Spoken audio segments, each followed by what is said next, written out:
Chapitre 1. Les cloches commencent à sonner. Les cloches de Saint-Dominique n'avaient été pas sonnées depuis une génération, et il était généralement admis au village de Rose Hill que ce son n'était pas vraiment le bienvenu. L'église se dressait légèrement à l'écart de la rue principale, entourée d'ifs et de pierres tombales en ruine, son modeste clocher longtemps silencieux, à l'exception des rares coups de l'horloge. Pourtant, en ce matin de juin, le village s'éveilla au son sonore des cloches qui se balançaient dans l'air pur de l'été, un bruit à la fois festif et inquiétant. Madame Harriet Pottle, qui dirigeait le bureau de poste et était toujours la première à annoncer les nouvelles, déclara aussitôt que c'était un signe de changement, et peut-être pas pour le mieux. Monsieur et Madame Briggs, chez le marchand de légumes, marmonnèrent qu'ils n'avaient rien entendu de ce renouveau et le considéraient comme une grande perturbation de leur sommeil. Mais d'autres, surtout les plus jeunes, trouvèrent ce bruit revigorant, une joyeuse annonce que quelque chose se passait enfin dans leur paisible coin d'Angleterre. L'occasion, comme beaucoup le savaient, était l'arrivée d'un visiteur de marque. Le révérend Cyril Denham, récemment nommé vicaire, avait invité le célèbre Hercule Poirot en personne pour prendre la parole lors de la fête au profit de la fondation du toit de l'église. Que le célèbre détective belge apparaisse dans un village aussi modeste étonna tout le monde, même si les avis divergeaient quant à la pertinence de combiner enquête et collecte de fonds pour l'Église. Malgré tout, la fête promettait d'être la plus mémorable depuis des années. En milieu d'après-midi, la verdure devant l'église était un reflet de l'été anglais. Des stands de confiture, de travaux d'aiguille et de scones maison bordaient l'herbe. Une fanfare jouait avec des décalages de temps en temps. Des enfants couraient, des brioches à la main, et des dames en robe d'été se disposaient autour des tables de thé. Miss Jane Marple, assise à l'ombre d'un tilleul, observait tout cela avec son intérêt discret habituel. Ses yeux bleus, doux et discrets, ne manquaient pas les nuances qui flottaient sous les bavardages polis. « Quelle excitation !» dit Madame Dolly Bantry, qui avait insisté pour accompagner son ami. « Imaginez Poirot en personne. Je suis sûr qu'il aura l'air étrange, moustache cirée et chaussures vernies. On se demande comment le pauvre homme se débrouille dans la campagne anglaise. » Miss Marple sourit faiblement. Elle connaissait M. Poirot depuis des années. Les journaux étaient remplis de ses exploits. Elle se demandait avec sa douceur quel genre d'homme il allait devenir. Mais elle avait aussi remarqué, malgré cette gaieté, une tension particulière chez certains villageois. Madame Denham, la nouvelle épouse du pasteur, voltigeait avec une gaieté forcée. Le jeune monsieur Howard, l'organiste, semblait pâle et distrait. Et près du stand de gâteaux, deux femmes chuchotaient avec une intensité qui suggérait bien plus qu'une simple discussion de recettes de gâteaux. Les discours d'ouverture commencèrent par le vicaire lui-même, suivi d'un bref mot de bienvenue du maire. Puis vint Hercule Poirot, petit, impeccable, avec des moustaches aussi resplendissantes que la rumeur le laissait entendre. Il parle avec courtoisie, avec une pointe d'humour, de l'importance de la communauté, de la vigilance et de la vérité. Son accent, étranger mais précis, donnait à ses paroles une étrange portée. Les villageois applaudirent, même si plusieurs semblèrent vaguement perplexes, comme s'ils n'étaient pas tout à fait sûrs de ce qu'ils avaient entendu.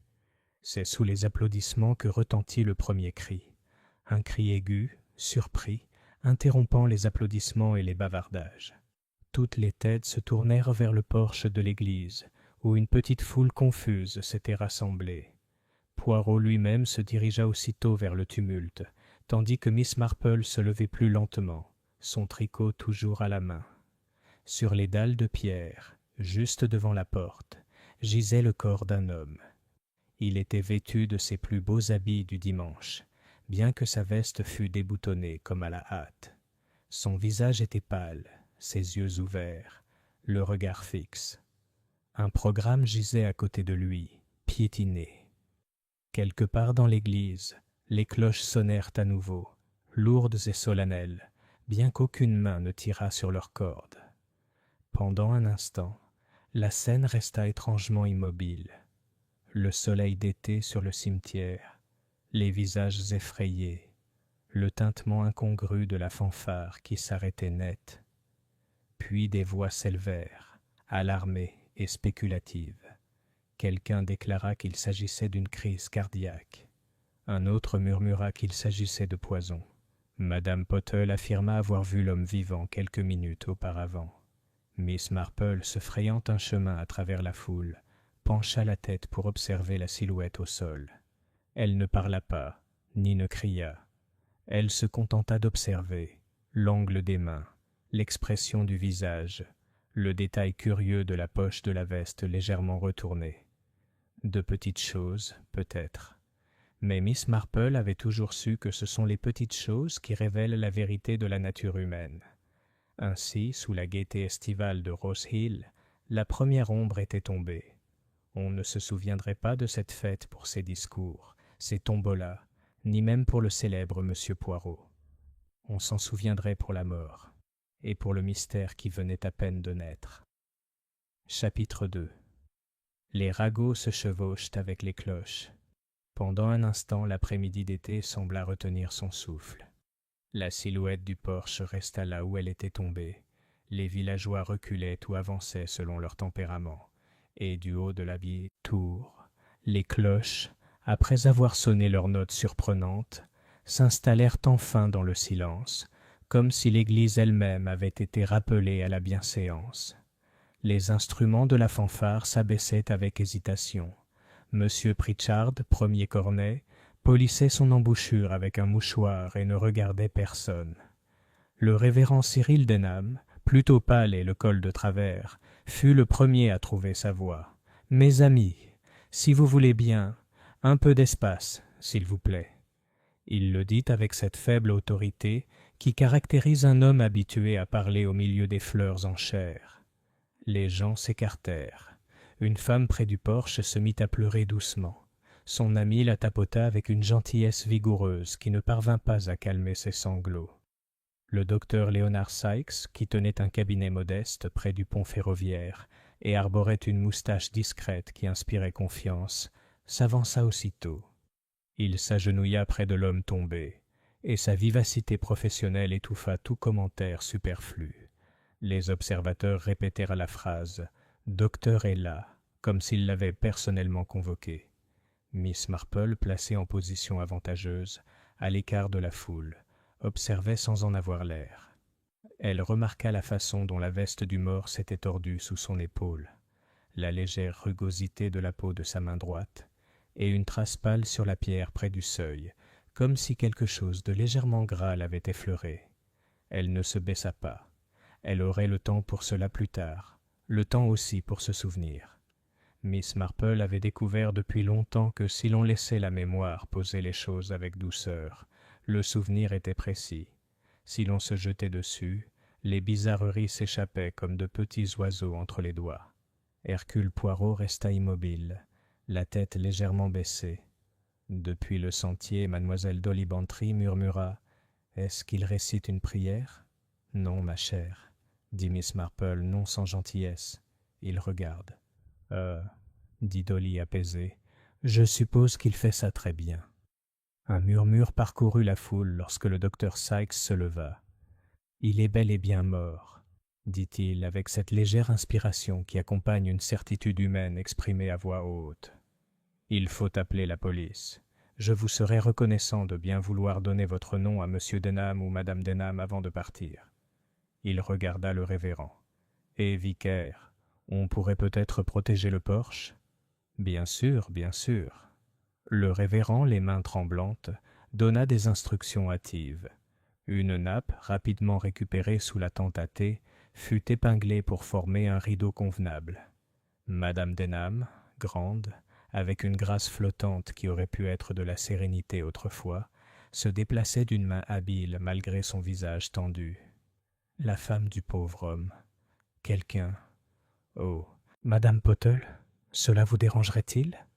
C'est Monsieur Roland Fitch, annonça Madame Pottle du ton de quelqu'un qui prononce un titre.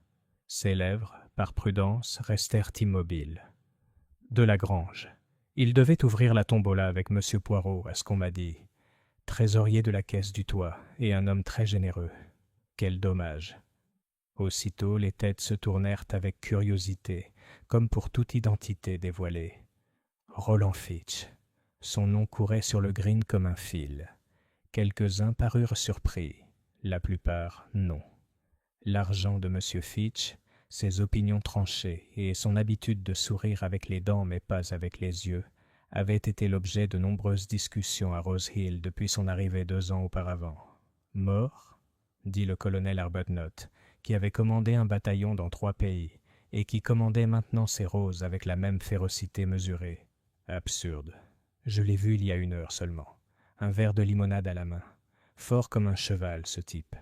Les hommes forts meurent subitement, dit Madame Pottle d'une voix basse qui résonnait comme un cri. Ça arrive tous les jours. Même si c'est vraiment dommage, c'est sûr. Poirot, qui avait une remarquable aptitude à se placer précisément là où l'information avait le plus de chances de passer, inclina la tête vers la receveuse. « Madame, vous connaissez les bonnes gens d'ici. Auriez-vous l'amabilité de me présenter ceux dont, comment dire, l'intérêt est le plus personnel ?» Madame Pottle, qui n'avait aucune intention de se laisser distancer par qui que ce soit, même par un célèbre détective étranger, dit aussitôt « Eh bien, il y a Madame Fitch, bien sûr, même si elle n'est pas là, la pauvre. Elle n'aime pas les fêtes. Elle apaise ses migraines avec des bains de pieds à la moutarde, à ce qu'on m'a dit. Ensuite, il y a Monsieur Howard, l'organiste, pâle comme du lait celui-là, et la femme du pasteur, une femme aimable mais nerveuse. » Elle marqua une pause délicate. Et puis, mademoiselle Lydia Carr, la compagne de Madame Fitch, et une véritable perle, paraît-il, très soignée dans ses manières. Les yeux de Poirot pétillèrent. La propreté, ça vous impressionne ? Les gens bien rangés s'effondrent de façon surprenante, dit Madame Pottle avec délectation, sans vouloir offenser la propreté, bien sûr. Miss Marple, en écoutant, songea au tiroir bien rangé et à ce qu'il dissimulait parfois. Elle avait connu une femme de ménage à Saint-Mary-Mead, dont l'armoire à linge aurait fait fondre une blanchisseuse, mais qui cachait tout de même des lettres entre les couvertures. L'inspecteur Craddock arriva du chef-lieu avec 2 agents et un air de compétence tranquille. Il adressa un bref signe de tête à Poirot. Il y avait là un respect qui se passait de mots. Et au docteur Sykes, puis resta un instant à contempler le porche aux rideaux, comme pour en prendre la mesure. Il se tourna vers le révérend. « Il faudra garder tout le monde à proximité jusqu'à ce que les noms et adresses soient relevés, s'ils ont vu quelque chose, bien sûr. » Un murmure d'acquiescement. Les gens se dandinaient et, étant anglais, formaient une file d'attente sans qu'on leur dise. On continuait à servir du thé sous les tilleuls, car le thé comme la prière apaise l'âme, et la vue de tasses et de soucoupes, même à proximité de la mort, avait quelque chose de rassurant. Miss Marple et Madame Bantry se retrouvèrent au bout du fil, non par inadvertance. Miss Marple avait appris au fil de sa vie que ceux qui s'attardaient en dernier disaient les choses les plus sensées, ayant eu le temps de voir comment leurs remarques précédentes apparaissaient aux autres. « Pauvre Madame Fitch !» murmura Dolly. « Et il avait l'air si en forme. Je suis sûre que ce sera le cœur. »« Peut-être, » dit Miss Marple. Elle regarda d'un air indifférent les feuilles de tilleul qui remuaient dans la brise légère. « Et pourtant, oui, je ne pense pas que ce soit le cœur, » dit Miss Marple. Elle ne s'agrandit pas. Ils arrivèrent enfin en tête de la file, donnèrent leurs coordonnées et s'apprêtaient à s'écarter lorsque le regard de l'inspecteur Craddock se posa sur Miss Marple, mi-amusé, mi-résigné. « Ah, dit-il, Miss Marple, je pensais vous trouver quelque part au centre du monde sensible. Avez-vous observé quelque chose ? » « Seulement que j'étais vraiment désolée, » dit Miss Marple, « et que c'est vraiment dommage pour les cloches. » Les cloches ? Les sourcils de Craddock se haussèrent. Les mains de Miss Marple, fines, veinées, un peu tremblantes avec l'âge, reposaient sur les poignets de son sac. Elles ont sonné, voyez-vous, alors qu'il n'y avait personne dans la tour. « Comment le savons-nous » demanda Craddock. « Parce que M. Howard garde la clé de la chambre de sonnerie, » dit mademoiselle Marple d'un ton placide. « Il a parfaitement raison. On ne peut pas laisser des garçons y grimper et abîmer le vieux plancher. et M. Howard, qui est très consciencieux, a glissé la clé dans la poche de son gilet en quittant la sacristie pour ranger les cantiques sur les bancs. Je l'ai observé. Elle marqua une pause. De plus, il est mal à l'aise dans la foule et l'évite donc. Cela le placerait, au moment où les cloches sonneraient, près des stalles du chœur plutôt qu'à gravir un escalier en colimaçon. Cradock lui lança un regard perçant. « Tu dis que les cloches ont sonné toutes seules. »« Oh non, » dit Miss Marple, « les cloches ne sonnent jamais toutes seules. Seulement, eh bien ce n'est peut-être qu'un tour de passe-passe. Je me souviens d'un garçon de notre village qui s'arrangeait pour tirer sur une poignée de la laiterie tout en mangeant un petit pain assis sur le pas de la porte. Mais peut-être ne faut-il pas suggérer de telles choses. C'est grâce à vos suggestions que je me suis épargné bien des ennuis, dit Cradock sèchement. Vous n'irez pas loin, Miss Marple. Non, dit Miss Marple. Je vais rentrer et réfléchir. Elle hésita. Inspecteur, il y avait un peu de graisse sur le seuil. Le regard de Cradock s'aiguisa. De la graisse? Juste une trace, à peine perceptible. Le regard doux de Miss Marple se porta vers le porche aux rideaux. C'est sans doute tout à fait naturel. Les églises ont bien des petits artifices. Merci, dit Cradock d'un ton grave. Il s'éloigna, faisant signe à un agent de police. La foule se dispersa peu à peu. Les gens rentrèrent chez eux par deux, puis individuellement, parlant à voix basse mais néanmoins porteuse. La question de la cloche.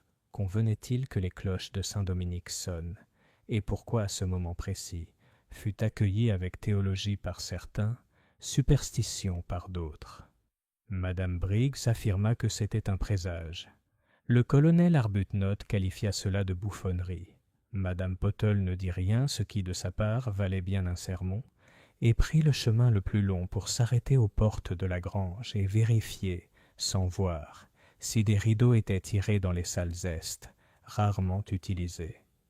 Miss Marple, marchant lentement le long de la ruelle avec Madame Bantry, sentait le village s'ajuster, comme une femme ordonnée redressant un tapis tordu pour rendre la pièce supportable, autour du fait d'une mort soudaine. « Pensez-vous qu'il y aura une enquête ?» demanda Dolly, qui les détestait et ne put résister à y assister. « Il y a toujours une enquête, » dit Miss Marple. « Il faut rendre des comptes sur les vies, tout comme sur l'argent qui se trouve dans les registres postaux de Madame Pottle. On se plaint de ce tapage, c'est tout naturel, mais en réalité c'est un hommage à l'importance de la nature humaine. Il faut découvrir pourquoi les choses arrivent, sinon elles continuent d'arriver. » Dolly soupira. « Roland Fitch, tu l'avais déjà rencontré ?»« Une seule fois, » dit Miss Marple. « Il a siégé au comité pour le financement du toit de l'église. On m'a demandé mon avis sur la broderie des prie-dieu. Monsieur Fitch a été très obligeant, si obligeant en effet qu'on aurait dit qu'il cherchait à être admiré. « Je ne dis pas que ce soit un péché, » ajouta-t-elle doucement. « C'est simplement intéressant. » Dolly resta silencieuse un instant. « C'est terrible à dire, Jane, mais je ne pense pas qu'il était très apprécié. »« Non, » répondit Miss Marple comme si elle apportait une petite correction. « Il ne l'était pas. » Ils se séparèrent dans le cottage impeccable de Miss Marple, avec ses roses trémières et sa lavande, et une attitude d'une grande innocence qui ne trompait personne après la première minute. Miss Marple, ayant mis la bouilloire à chauffer, les bouilloires, comme les cloches, ont leur heure, sortit d'un tiroir le programme qui lui avait été remis à la fête. Elle le retourna. Au bas, dans une écriture qui se voulait élégante, se trouvait la liste du comité organisateur. Le révérend Cyril Denham, président. Madame Denham, présentatrice. Monsieur Roland Fitch, trésorier. Monsieur Arthur Howard, musique. Madame Dolly Bantry, composition florale. Mademoiselle Lydia Carr, billets. D'autres noms figuraient, le colonel Arbuthnot, Madame Briggs, mais Miss Marple revenait sans cesse au petit groupe du haut. Trésorier, la charmante Mademoiselle Carr avec ses billets, un vicaire arrivé récemment, et sa femme qui semblait fatiguée par autre chose que la vie paroissiale. Monsieur Howard, pâle et distrait. Il réalisait, pensa Mademoiselle Marple, un patron tout à fait ordinaire. Le genre de patron qui paraît aussi simple que de la mousseline jusqu'à ce qu'on remarque les coutures soignées le long de l'ourlet. Elle versa du thé, but une gorgée et reposa la tasse. Quelque chose, elle en était sûre, avait été volé dans la poche de M. Fitch. Pas d'argent, peut-être. Les petits villages n'étaient pas le lieu idéal pour les pickpockets audacieux. Un mot, une clé, un bout de papier, une clé. Miss Marple fronça les sourcils. On rangeait parfois les clés sur des anneaux, mais une clé particulière, celle d'une armoire par exemple, pouvait être emportée en vrac. Elle aurait ouvert le rabat d'une poche si on la tirait précipitamment. En revanche, une enveloppe tirée avec soin ne le ferait pas. Elle se rappela que la spéculation est une servante sournoise et qu'il lui fallait de la patience. On frappa à sa porte avec précision et précision. Miss Marple se leva et ouvrit. Miss Lydia Carr se tenait très droite sur le perron, les mains nues, jointes à sa taille. Elle avait la trentaine, les cheveux noirs, un air posé, avec cette immobilité qui cache parfois une angoisse tenace. « Mademoiselle Marple, dit-elle, je suis vraiment désolée de vous déranger. Madame Pottle m'a dit que vous êtes... » Elle s'interrompit, comme si elle ne savait pas comment décrire une personne qui voit ce que les autres ne voyaient pas. « Vous êtes quelqu'un qui aide. »« Je fais du thé, » dit Miss Marple en souriant. « Entrez, s'il vous plaît. » Miss Carr obéit avec une légère hésitation, comme si elle évaluait au dernier moment si la pièce était sûre. Elle s'assit au bord de la chaise ayant appartenu à la mère de Miss Marple et accepta une tasse avec les remerciements qui s'imposaient. « Je suis venue, dit-elle, parce que Madame Fitch ne peut pas. Elle n'est pas forte, Miss Marple, et avec Monsieur Fitch... » Elle pinça les lèvres. « Oui, » dit doucement Miss Marple. Miss Carr fixe sa tasse. « La police viendra à la grange, bien sûr. » L'inspecteur Craddock semble être un homme sensé. Seulement, je voulais dire que Monsieur Fitch avait été très occupé ces 2 dernières semaines. Il y avait des papiers. Il était à Londres 2 fois. Il a parlé d'un achat pour l'église, un mécanisme, quelque chose pour adapter les cloches aux usages modernes. Elle leva rapidement les yeux. Il était généreux, Miss Marple.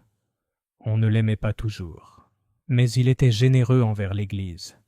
Un mécanisme? La voix de Miss Marple était douce. Un appareil électrique, peut-être? Je crois. Monsieur Howard était contre. Une légère ride apparut entre les sourcils de mademoiselle Carr. Il disait que ça gâcherait le son et transformerait les cloches en gramophone. M. Fitch en rit. Et madame Denham?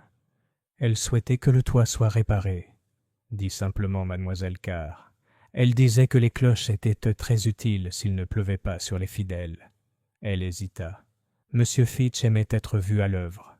En effet, dit Miss Marple. Miss Carr posa sa tasse avec précaution. Il y a autre chose. Je ne sais pas si c'est important. Ce matin, avant la fête, Monsieur Fitch m'a demandé d'apporter une lettre à la poste immédiatement. Il était dans le bureau, très pointilleux sur l'heure. Il a dit qu'elle devait partir immédiatement. Le timbre était déjà apposé. Elle déglutit. À mon retour, il n'était pas dans le bureau. Il était allé au cimetière parler à madame Denham, je crois. J'ai remarqué que le tiroir de son bureau était fermé à clé. Il prenait rarement la peine de le fermer à clé. « Un tiroir verrouillé ?» dit Miss Marple, comme si elle discutait de la meilleure façon de conserver la lavande. Aurait-il par hasard égaré la clé? Non, dit mademoiselle Carr en rougissant légèrement. Il la gardait attachée à une petite chaîne. Elle fit un effort et poursuivit. Après le déjeuner, il a changé de veste. Il était pressé alors. Je l'ai vu mettre la clé dans sa poche.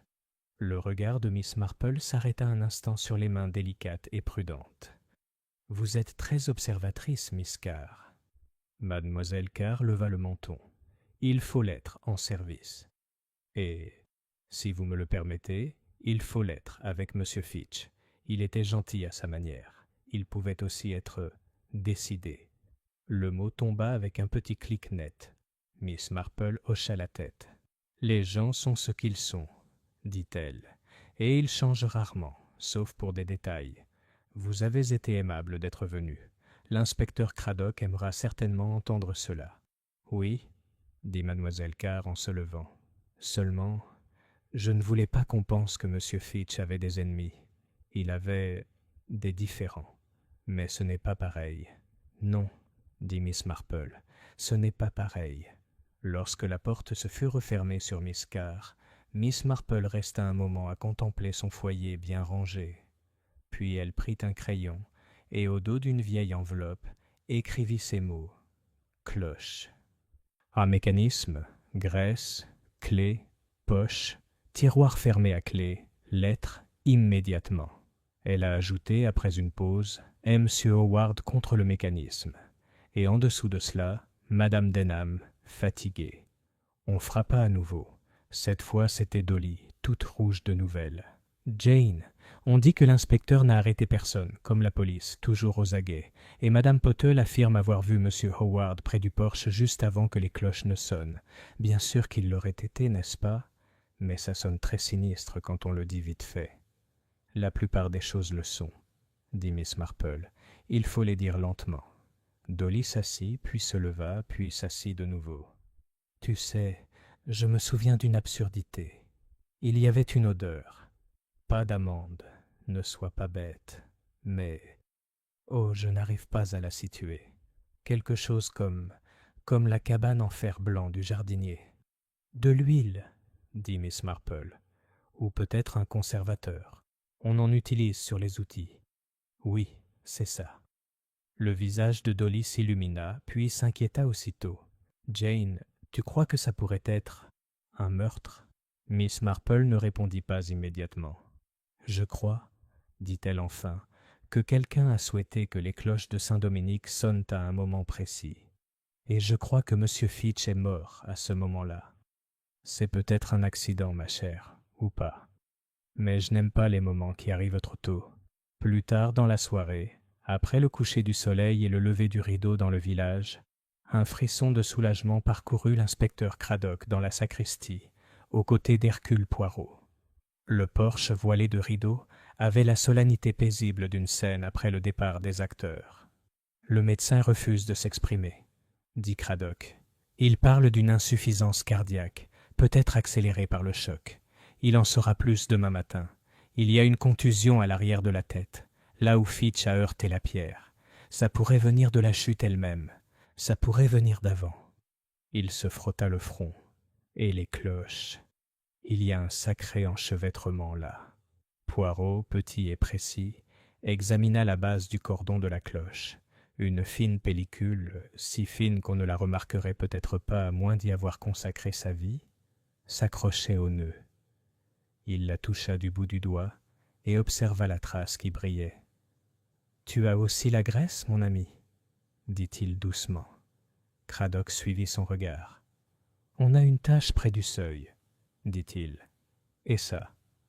Le bedeau dit que M. Fitch était surtout intéressé la semaine dernière par la possibilité de faire sonner les carillons tout seul. « Ah !»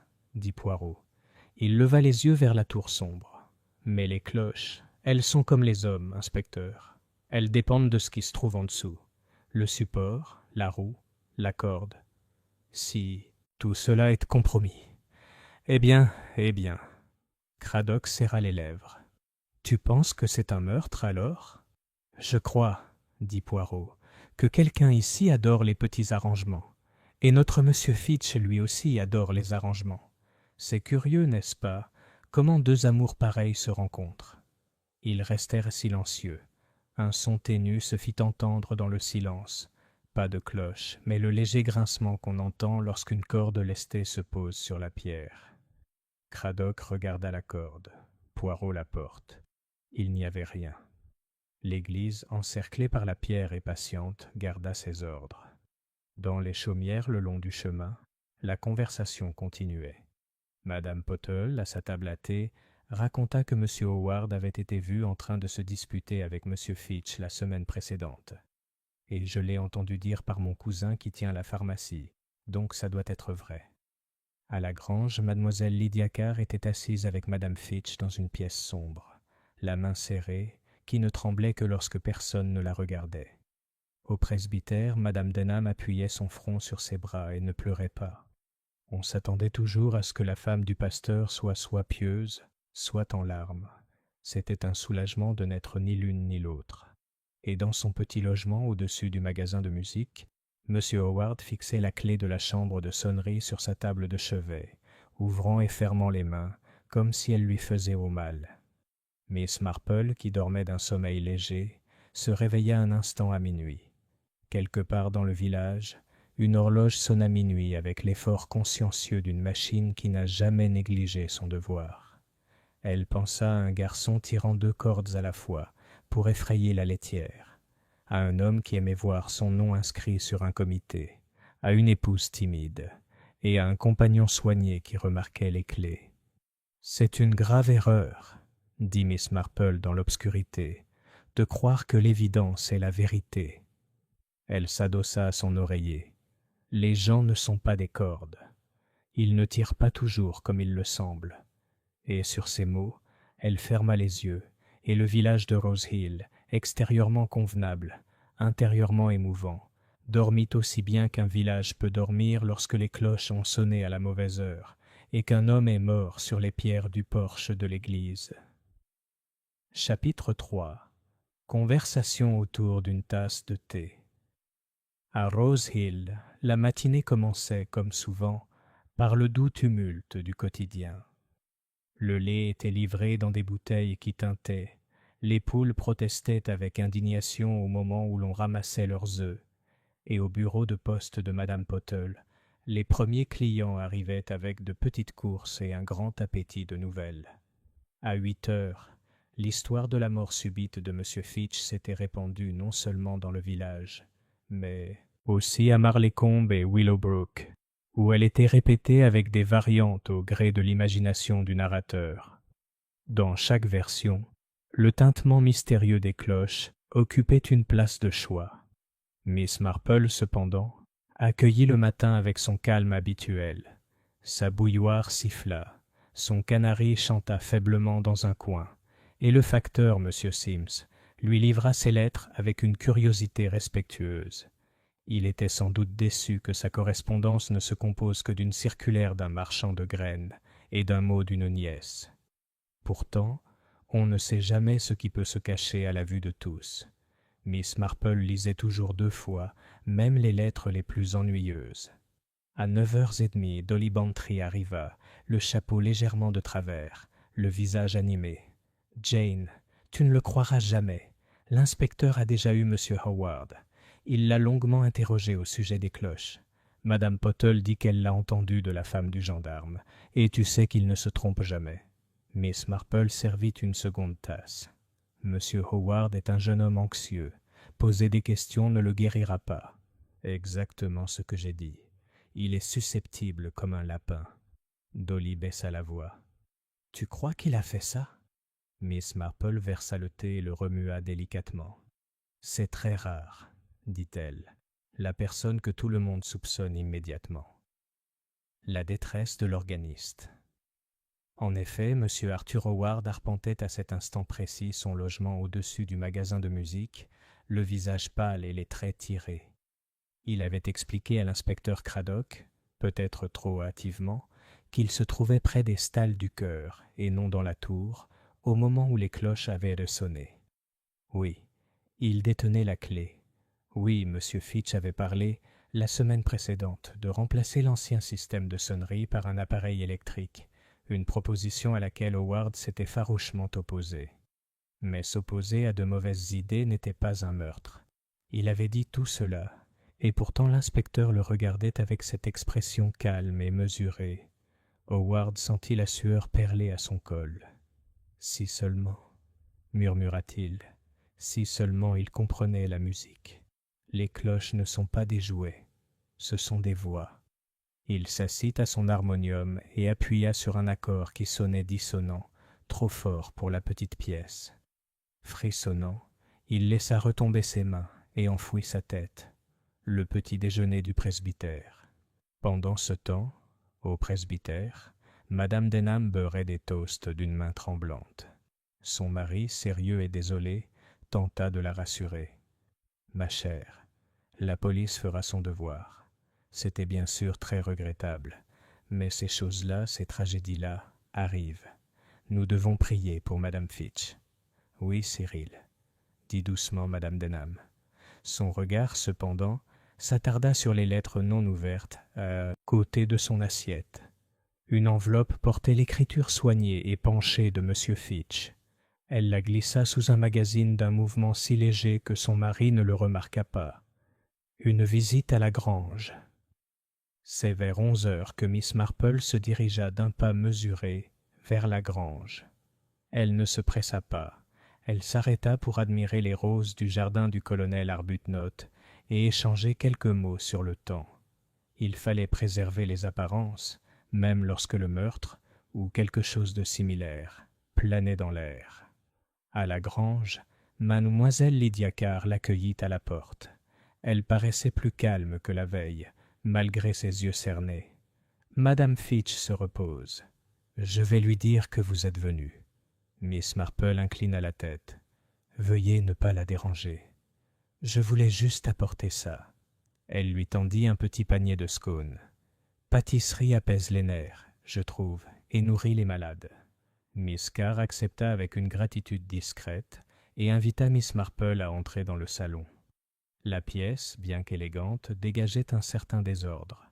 Livres à moitié rangés, coussins de travers, une légère odeur de vieux cigares. « Il est difficile de maintenir les choses en ordre, » dit Miss Carr, presque sur un ton d'excuse. « Monsieur Fitch, il n'était pas très exigeant en matière d'ordre. » Le regard de Miss Marple parcourut lentement la pièce. Elle remarqua une armoire dont un tiroir était légèrement ouvert, laissant apparaître une légère trace de poussière. Sur la cheminée se trouvait une petite horloge arrêtée à 3h15, l'heure même de la fête. Elle remarqua simplement « Comme vos géraniums sont charmants à la fenêtre. » Mademoiselle Carr rougit légèrement. C'était la fierté de M. Fitch. Il les arrosait lui-même chaque matin. Potins à la poste. À midi, le bureau de poste était un véritable nid de spéculation. Madame Pottle présidait comme une reine, distribuant timbres et théories.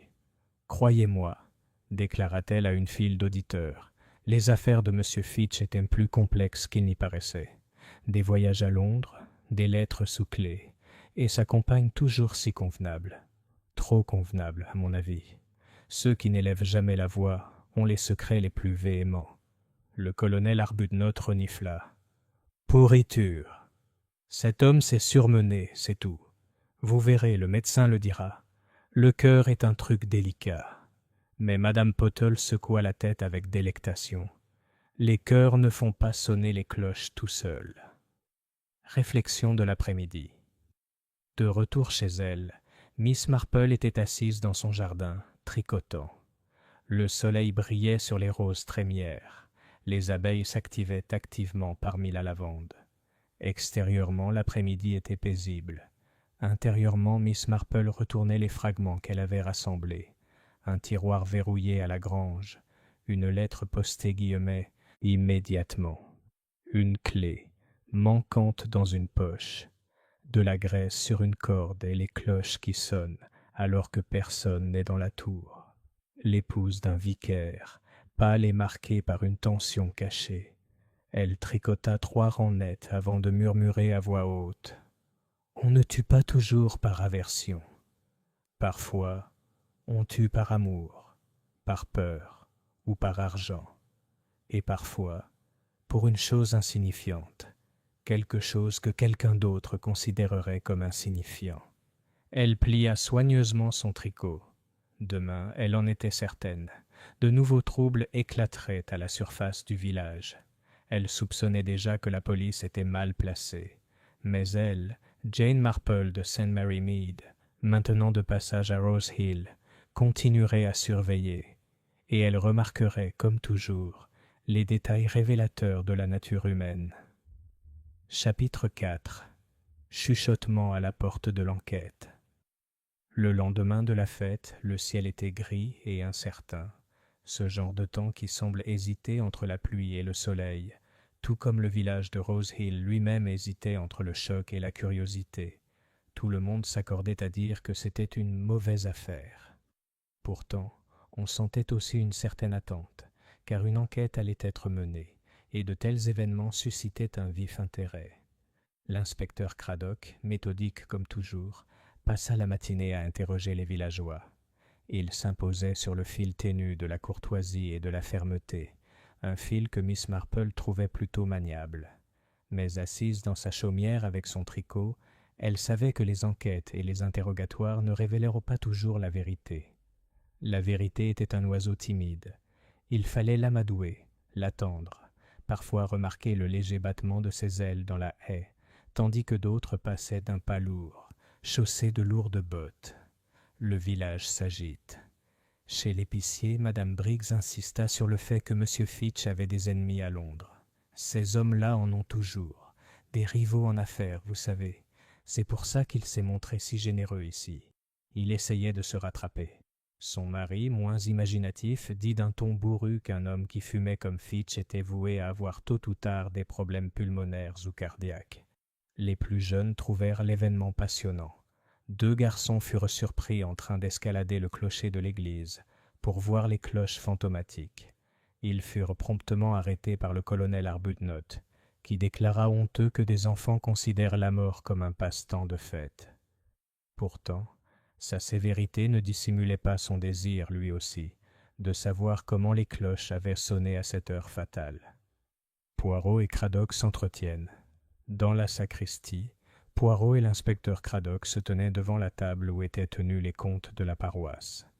Craddock feuilletait un registre, tandis que Poirot examinait les cordes menant à la tour. « C'est curieux, mon cher, » murmura Poirot, « que M. Fitch, qui était trésorier, ait tenu ses livres avec une telle précision. Regardez, vous voyez les chiffres? Ils sont exacts, nets, complets. Et pourtant, dans sa poche, il n'y avait rien. Ni papier, ni compte. Juste la doublure retournée. » Craddock fronça les sourcils. S'il y avait un papier, quelqu'un l'a enlevé.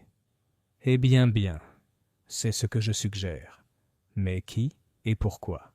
Poirot épousseta une poussière imaginaire de sa manche. C'est toujours la petite différence qui trahit le grand crime. À cet instant, la douce silhouette de Miss Marple apparut dans l'embrasure de la porte, son chapeau noué d'un modeste ruban. Elle les salua comme si elle les avait croisés par hasard, même si les 2 hommes savaient qu'elle se déplaçait rarement par hasard. « Quel temps épouvantable pour une enquête !» dit-elle doucement. « Espérons qu'il ne pleuvra pas avant le cortège. » Craddock parvint à sourire. « Vous venez, Miss Marple ?»« Oh oui, les enquêtes sont un peu comme des funérailles, je crois. Les gens se montrent par petites touches. On apprend toujours quelque chose. » L'enquête commence. En milieu d'après-midi, la petite salle attenante à l'église était pleine. Les bancs craquaient sous le poids des villageois, chacun chuchotant ses théories. Le coroner, un homme maigre et sec, portant des lunettes posées en équilibre précaire sur le nez, présidait avec une efficacité lasse. Le docteur Sykes prononça le témoignage du décès, avec prudence et précision. On ne peut exclure une insuffisance cardiaque. L'ecchymose sur le crâne pourrait avoir été causée par la chute elle-même, bien qu'elle ne soit pas incompatible avec un coup antérieur. Sa moustache se contracta légèrement, trahissant la délicatesse de telles déclarations. Arthur Howard, l'organiste, fut ensuite appelé. Ses mains tremblaient lorsqu'il prêta serment. Il admit son opposition au projet de cloche de M. Fitch, mais nia l'avoir jamais menacé. Il était alors dans les stalles du chœur, en train de préparer des partitions de cantiques. Interrogé sur la clé du clocher, il la produisit, les doigts tremblants. « Je la garde toujours sur moi, » dit-il. « Personne d'autre n'aurait pu sonner les cloches à mon insu. » Sa pâleur, son bégaiement, ses regards nerveux, tout cela fit murmurer les villageois. Miss Marple, observant, remarqua une petite chose. La manchette d'Howard portait une légère trace d'huile, frottée près du bouton. Pas fraîche, peut-être, mais assez récente. Elle la rangea. Puis arriva Lydia Carr. Elle parla avec calme, d'une voix basse mais assurée. Elle décrivit comment M. Fitch avait posté une lettre ce matin-là, verrouillé un tiroir de son bureau et semblait inhabituellement préoccupé. Il était exigeant, dit-elle, prudemment, toujours exigeant. Son regard, lorsqu'il se posa sur madame Fitch, blême, assise dans un coin, exprimait une pitié contenue. Finalement, le révérend Denham témoigna. Il avait brièvement parlé à M. Fitch avant le début des discours. Il semblait en bonne santé, joyeux même. Je ne peux pas expliquer ce qui s'est passé. Madame Denham, assise juste derrière, s'agitait nerveusement. Mademoiselle Marple remarqua qu'elle serrait un mouchoir d'une main, comme une bouée de sauvetage. Un verdict insatisfaisant. Le coroner a conclu, après une brève délibération, par les mots familiers suivants: mort par accident, insuffisance cardiaque, peut-être aggravée par le choc, preuves insuffisantes d'un acte criminel. Les villageois s'agitèrent, mécontents mais obéissants. Il en était toujours ainsi. La loi exigeait des certitudes, le village exigeait des ragots. Chacun repartit à moitié rassasié. Tandis que les gens sortaient, Dolly Bantry murmura à Miss Marple: « Et voilà, ils ont décidé que c'était naturel après tout. Tu crois que c'est fini ?» Miss Marple replia ses gants. « Au contraire, ma chère, je pense que ce n'est que le début. » Poirot, entendant par hasard, inclina gravement la tête. « Madame a raison. Personnellement, je ne peux accepter que les cloches sonnent toutes seules, ni que les papiers disparaissent. Nous n'avons, comment dire, que le premier acte. » Ombre du soir. Ce soir-là, tandis que le village retrouvait un calme inquiétant, Miss Marple était assise, son tricot sur les genoux. Elle pensait à la manchette huileuse d'Howard, au témoignage serein de Lydia, à la main crispée de madame Denham. Et elle pensait aux cloches, ces voix solennelles qui avaient sonné à l'instant précis de la mort. Elle se souvenait d'une phrase de sa jeunesse: « Quand les cloches sonnent à la mauvaise heure, attention à la main qui tire la corde. » C'était, pensa-t-elle, un bon proverbe, même si à Rose Hill ce n'était pas la corde elle-même, mais ce qui y était attaché, qui méritait d'être surveillé. Dans son petit carnet, elle a écrit « Howard, pétrole, Lydia, dessinatrice, lettres, Denham, Fitch, joyeux. Madame Denham, tendez-vous. » Verdict insatisfaisant. Elle posa le crayon. Dehors, le vent soufflait dans les arbres avec un léger bruit de cloche. Chapitre 5.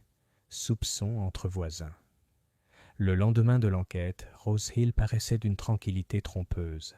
Des rideaux blancs flottaient aux fenêtres des chaumières, les abeilles bourdonnaient dans les haies, et l'horloge de l'église sonnait l'heure avec une convenance constante.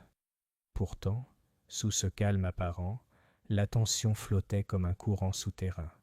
Ceux qui se saluaient autrefois avec un sourire observèrent maintenant attentivement, pesant leurs mots avant de les prononcer. Car lorsque la loi qualifie des accidents, les ragots s'empressent de combler les lacunes. Au bureau de poste de madame Pottle, la file d'attente était plus longue que d'habitude. Chaque villageois arrivait avec le plus mince prétexte, une carte postale, un simple timbre, mais s'attardait à discuter de ce que le coroner avait omis de dire. Potin au comptoir. « Je vous le dis franchement, » annonça madame Briggs, les bras croisés sur sa poitrine généreuse. Les nerfs de M. Howard ne supportent pas un examen minutieux. Un homme qui tremble comme une feuille à l'enquête. Eh bien, ce n'est pas naturel. Son mari marmonnait que la nervosité ne faisait pas sonner les cloches d'elle-même. Le colonel Arbuthnot, arrivé juste à temps pour entendre cela, dit fermement: « Absurde. Si un homme discute de musique, cela ne signifie pas qu'il tue. Fitch a été abattu subitement, c'est tout. Mieux vaut ne pas inventer des histoires qui n'existent pas. » Mais madame Pottle, glissant un timbre à 1 sou sur le comptoir, ajouta d'un ton sombre: « Et pourtant, colonel, quand on retourne la poche d'un homme, c'est qu'on y a mis la main. Les cœurs ne vident pas les poches. » Il y eut un murmure d'approbation, un appel au presbytère. Plus tard dans la journée, Miss Marple, avec son air de politesse habituel, se rendit au presbytère. Elle apportait un pot de confiture de Grosseille, un cadeau toujours difficile à refuser. Madame Denham la reçut, souriant avec plus d'effort que de facilité. « Comme c'est gentil à vous, Miss Marple. C'est une affaire si épouvantable. Je peux à peine en parler.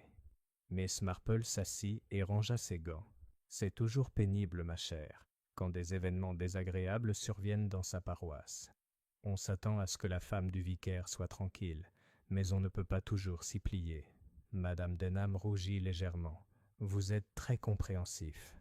Elle hésita, puis ajouta « Monsieur Fitch était si insistant. Il insistait sans cesse auprès de Cyril au sujet des cloches. Je pensais que le toit était plus urgent, mais Monsieur Fitch s'est moqué de moi. Il disait que personne ne se souvenait d'un toit, mais que les cloches faisaient l'histoire. » Sa voix vacilla. Le regard de Miss Marple, toujours aussi doux, se posa sur elle. « Et vous étiez d'accord avec lui ?»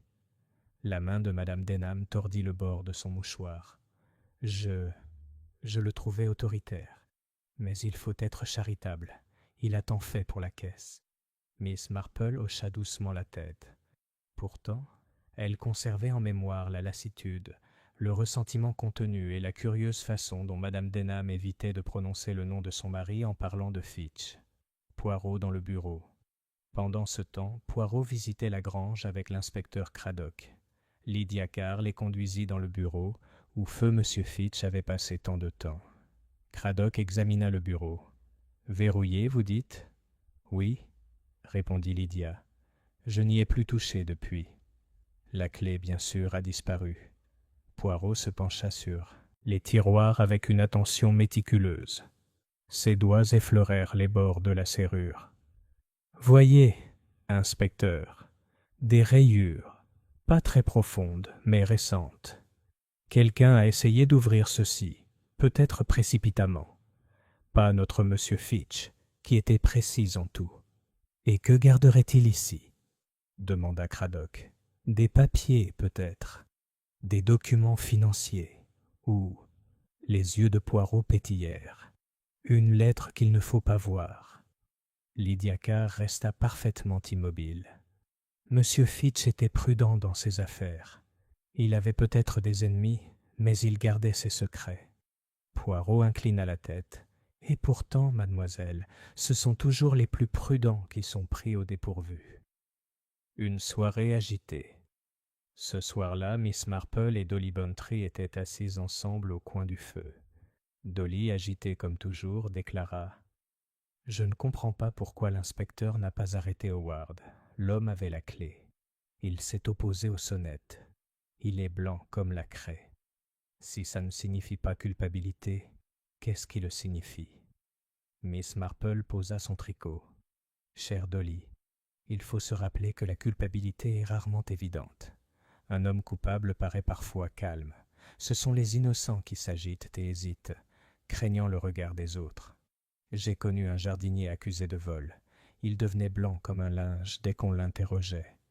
Mais le voleur était sa maîtresse, d'une audace assumée, qui répondait à chaque question avec un sourire.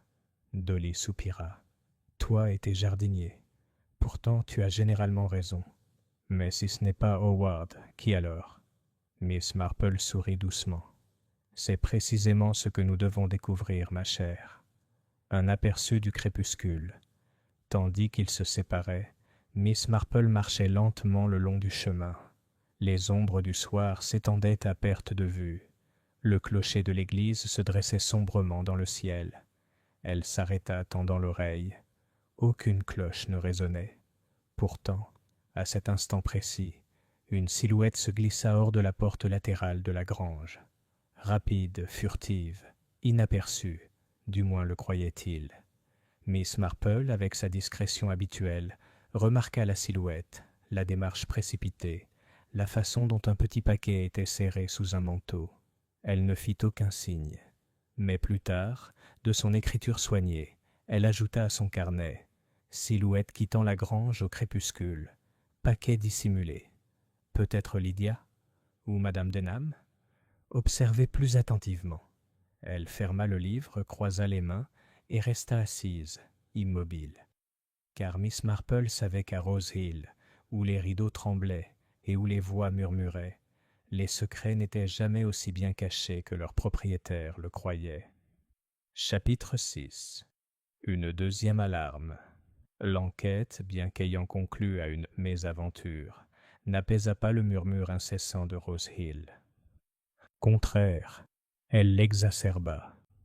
Ceux qui s'étaient couchés inquiets se réveillaient maintenant inquiets, et chaque rencontre fortuite dans le chemin était l'occasion de suggérer que tout n'allait pas bien. Mais même les plus enclins à l'exagération n'auraient pas pu prévoir que le village serait, en quelques jours, secoué par de nouveaux troubles. Cela se passa un jeudi soir, alors que le crépuscule s'installait sur les chaumières et que les premières lampes brillaient faiblement derrière les rideaux. L'air était immobile, chargé du parfum du chèvrefeuille. Puis, de la tour Saint-Dominique, retentit soudain un carillon de cloches, sauvage, irrégulier, s'entrechoquant comme si elles sonnaient avec panique plutôt qu'avec ordre. Les portes s'ouvrirent brusquement. Des voix alarmées s'élevèrent. Des enfants crièrent. Les cloches tintèrent pendant une demi-minute, puis s'arrêtèrent brusquement, laissant derrière elles un silence étrange. Le corps dans la tour. Le colonel Arbuthnot, toujours déterminé, fut parmi les premiers à atteindre l'église. Il trouva la porte de la tour entr'ouverte. À l'intérieur, au pied de l'étroit escalier, gisait la silhouette décharnée d'Arthur Howard, l'organiste. Ses lunettes étaient débrisées à côté de lui. Ses mains portaient des écorchures récentes, comme si elles avaient agrippé une pierre. Une lanterne renversée et brisée gisait près de lui. « C'est un accident », murmura le colonel, mais son ton manquait de conviction. Ce crétin a dû glisser. Lorsque le docteur Sykes arriva quelques instants plus tard, appelé par un garçon essoufflé, son examen fut rapide. « Vivant, mais à peine », déclara-t-il. « Commotion cérébrale, peut-être plus grave. Il faut le ramener chez lui immédiatement. » Et ainsi Howard, pâle et inconscient, fut porté à travers la foule qui se rassemblait, tandis que les murmures se propageaient plus vite que les pas qui le portaient.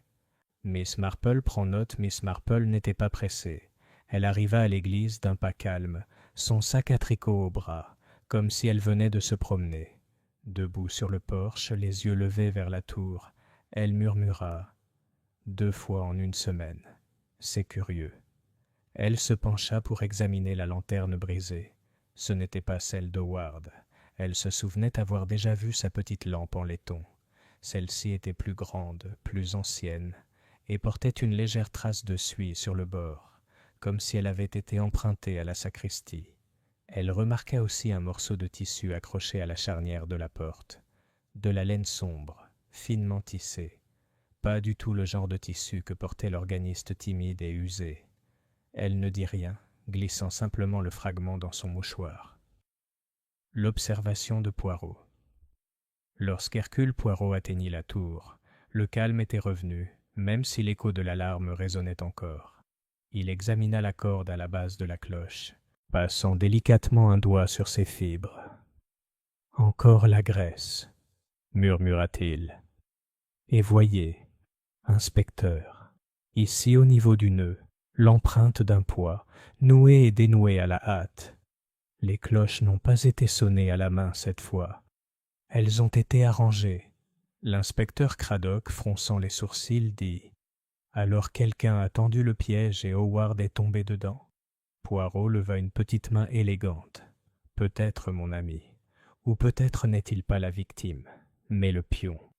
Il faut considérer les deux. » Chuchotement à la grange.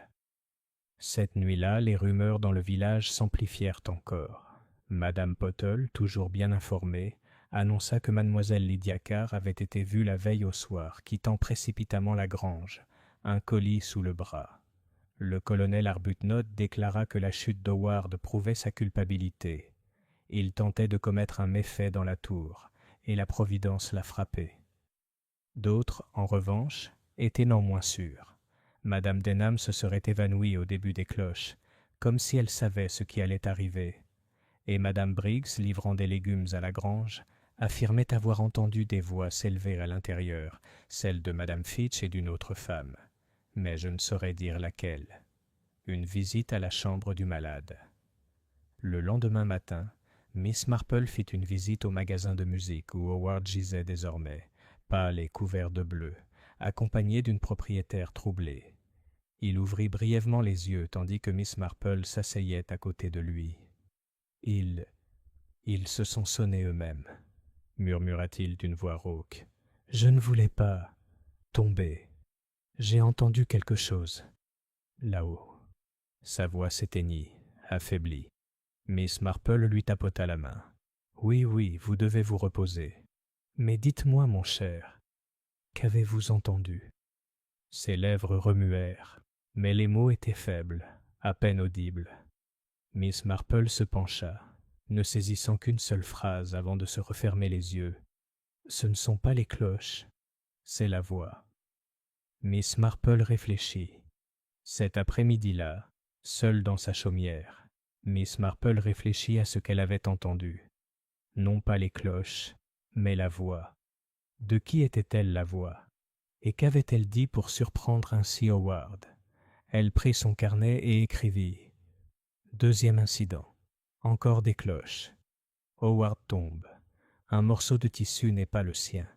De la graisse sur la corde. J'ai entendu une voix. De qui? En dessous, elle ajouta doucement. Une main qui sonne, une voix qui commande, et une clé qui disparaît. Puis elle croisa les mains sur ses genoux. Car Miss Marple savait qu'à Rose Hill, le son des cloches n'avait pas encore achevé son œuvre. Et la note suivante, craignait-elle, pourrait être encore plus sombre. Chapitre 7. L'ombre des motifs. Le village de Rose Hill n'avait jamais été aussi agité. Chaque heure qui passait semblait faire naître un nouveau murmure, un nouveau soupçon. La seconde alerte, la chute d'Arthur Howard dans la tour, avait ébranlé même ceux qui insistaient sur des explications naturelles. Une fois, c'était peut-être un accident. 2 fois, c'était tout autre chose. Petit déjeuner chez les Bantry d'Holly Bantry, qui n'était pas du genre à se retenir, avait du mal à garder sa place au petit déjeuner. « Mon cher Arthur, » dit-elle à son mari, « il est évident que M. Howard a été réduit au silence. Il savait quelque chose au sujet des cloches. Sinon, pourquoi serait-il à moitié mort dans la tour? Et dire qu'on parle d'un simple accident. » Le colonel Bantry, caché derrière son journal, grogna. « Ce type a dû s'évanouir. » Il est assez nerveux pour s'évanouir à cause de sa propre ombre. Mais Dolly, sans se gêner, se pencha en avant. Jane dit que ce sont les petites choses qui comptent. Et la petite chose ici, c'est que ces cloches ont sonné. Encore, ils continueront de sonner jusqu'à ce que la vérité éclate. Je le sens au plus profond de moi. Poirot rend visite à Miss Marple. Plus tard dans la matinée, Hercule Poirot apparut au cottage de Miss Marple.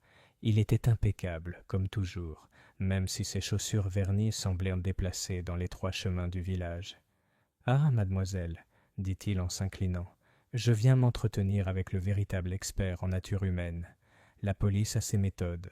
Moi, Poirot, j'ai mon ordre et ma logique. Mais vous, vous avez le village. À nous deux, peut-être découvrirons-nous la vérité. » Miss Marple sourit. « Je ne sais pas si je suis experte, monsieur Poirot. Mais j'ai vu bien des petits désagréments au cours de ma vie. Les gens sont très semblables, que ce soit à Rose Hill ou à Sainte-Marie-Mead. » Poirot s'assit délicatement. « C'est vrai. Je perçois déjà les rivalités. Le vicaire et sa femme, lui l'optimiste, elle la lasse. Le compagnon, si soigné, si observateur. L'organiste, timide mais passionné par ses cloches. Et toujours au centre, feu Monsieur Fitch, dont la générosité n'était peut-être pas sans calcul. » Miss Marple croisa les mains. On n'apprécie pas toujours un homme qui impose sa volonté aux autres. Même lorsqu'il donne généreusement, il peut y avoir du ressentiment. Poirot se pencha en avant. Mais le ressentiment ne tue pas toujours. Alors qu'a-t-on pris dans sa poche? Voilà, je crois, la question. Miss Marple hocha la tête. Et qui craignait de découvrir ce qu'il y avait dans son tiroir verrouillé? Une confession au presbytère. Cet après-midi-là, l'inspecteur Craddock se rendit de nouveau au presbytère. Il posa au révérend Denham une série de questions concises sur le rôle de Fitch dans les comptes de l'Église. Le vicaire répondit promptement, même si ses mains s'agitaient avec ses papiers. Ce fut madame Denham, pâle mais posée, qui rompit enfin le silence. « Inspecteur, je dois vous dire que M. Fitch a insisté auprès de mon mari pour qu'il approuve le nouveau mécanisme des cloches. Il a même dit qu'il en couvrirait les frais lui-même, si seulement c'était fait rapidement. Mais j'ai supplié Cyril de ne pas accepter. » Cradock la regarda attentivement. « Pourquoi, madame Denham ?» Elle joignit les mains. « Parce que je craignais que M. Fitch ne veuille contrôler non seulement les cloches, mais toute la paroisse. Tout devait porter son nom, son influence. Le toit de l'église, les fêtes, la chorale. Toujours M. Fitch derrière. C'était trop. » Le crayon de l'inspecteur s'agita vivement. « Et avez-vous dit cela à M. Fitch ?»« Oui. » Sa voix tremblait. « Je lui ai dit que les cloches étaient sacrées, pas son jouet. Il a ri. » Cradock la remercia gravement, mais lorsqu'il partit, elle resta immobile, le visage blême. Miss Marple, admise pour le thé pendant l'entretien, posa doucement la main sur la sienne. « Ma chère, tu as bien fait de parler, mais souviens-toi, il est parfois dangereux de s'opposer à ceux qui persistent dans leur voie. » Les mots calmes de Lydia Carr. Ce soir-là, Lydia Carr se promenait avec Miss Marple dans le cimetière. Le calme de sa compagne était, comme toujours, remarquable. Pourtant, ses yeux étaient emplis de réflexion. « Mademoiselle Marple, dit-elle doucement, je crois que M. Fitch cachait quelque chose. Il y avait des papiers qu'il ne voulait pas que Madame Fitch voie. Ce matin-là, il m'a envoyé poster une lettre marquée « Urgente ». Je me suis toujours demandé, qu'y avait-il dedans? Et si elle était enfin arrivée à Londres? « L'avez-vous dit à l'inspecteur Cradock ?» demanda Miss Marple. « Oui, mais il a juste haussé les épaules. Je pensais que tu pourrais comprendre. » Miss Marple la regarda avec douceur. « Les lettres sont souvent plus dangereuses que les pistolets, ma chère. J'ai vu des mariages brisés et des réputations ternies à cause d'une simple enveloppe. » Les lèvres de Lydia se pincèrent. « Alors c'est peut-être pour ça que M. Fitch est mort. » Le carnet de Miss Marple. Ce soir-là, dans son cottage silencieux, Miss Marple ouvrit de nouveau son carnet. Sa main soignée nota « Madame Denham » s'opposait aux cloches, craignait la domination de Fitch. Howard, presque tué, a parlé d'un voie. Lydie, lettre postée immédiatement. Tiroir fermé à clé. Madame Fitch, absente, mystérieuse. Elle tapota pensivement le crayon. Des motivations commençaient à se manifester. Ressentiment, peur, secret. Mais lequel d'entre eux avait le courage ou le désespoir d'agir? Elle murmura. Ce n'est jamais la querelle elle-même qui compte, mais ce qui se cache derrière. On tue plus souvent par orgueil que par colère. Puis elle referma le carnet et souffla sa lampe. Car demain, elle le savait, apporterait de nouvelles révélations. À Rose Hill, les ombres s'allongeaient, et les secrets ne restaient jamais enfouis bien longtemps. Chapitre 8. Le tiroir déverrouillé. La grange, autrefois le fier siège de Roland Fitch, paraissait étrangement diminuée dans les jours qui suivirent sa mort. Les rideaux restaient à moitié tirés. Les domestiques se déplaçaient doucement, et l'air intérieur semblait vicié, comme si la maison elle-même retenait son souffle. L'inspecteur Cradock arriva ce matin-là avec autorité, accompagné d'un serrurier. Miss Marple, qui passait par là avec sa discrétion habituelle, fut gentiment accueillie par Lydia Carr, qui murmura « Il vaut mieux que vous soyez ici, Miss Marple. Vous voyez des choses. » Le tiroir cède. Le serrurier manipula le bureau en un clin d'œil. Un clic, un tour, et le tiroir verrouillé s'ouvrit avec un bruit étrangement hésitant.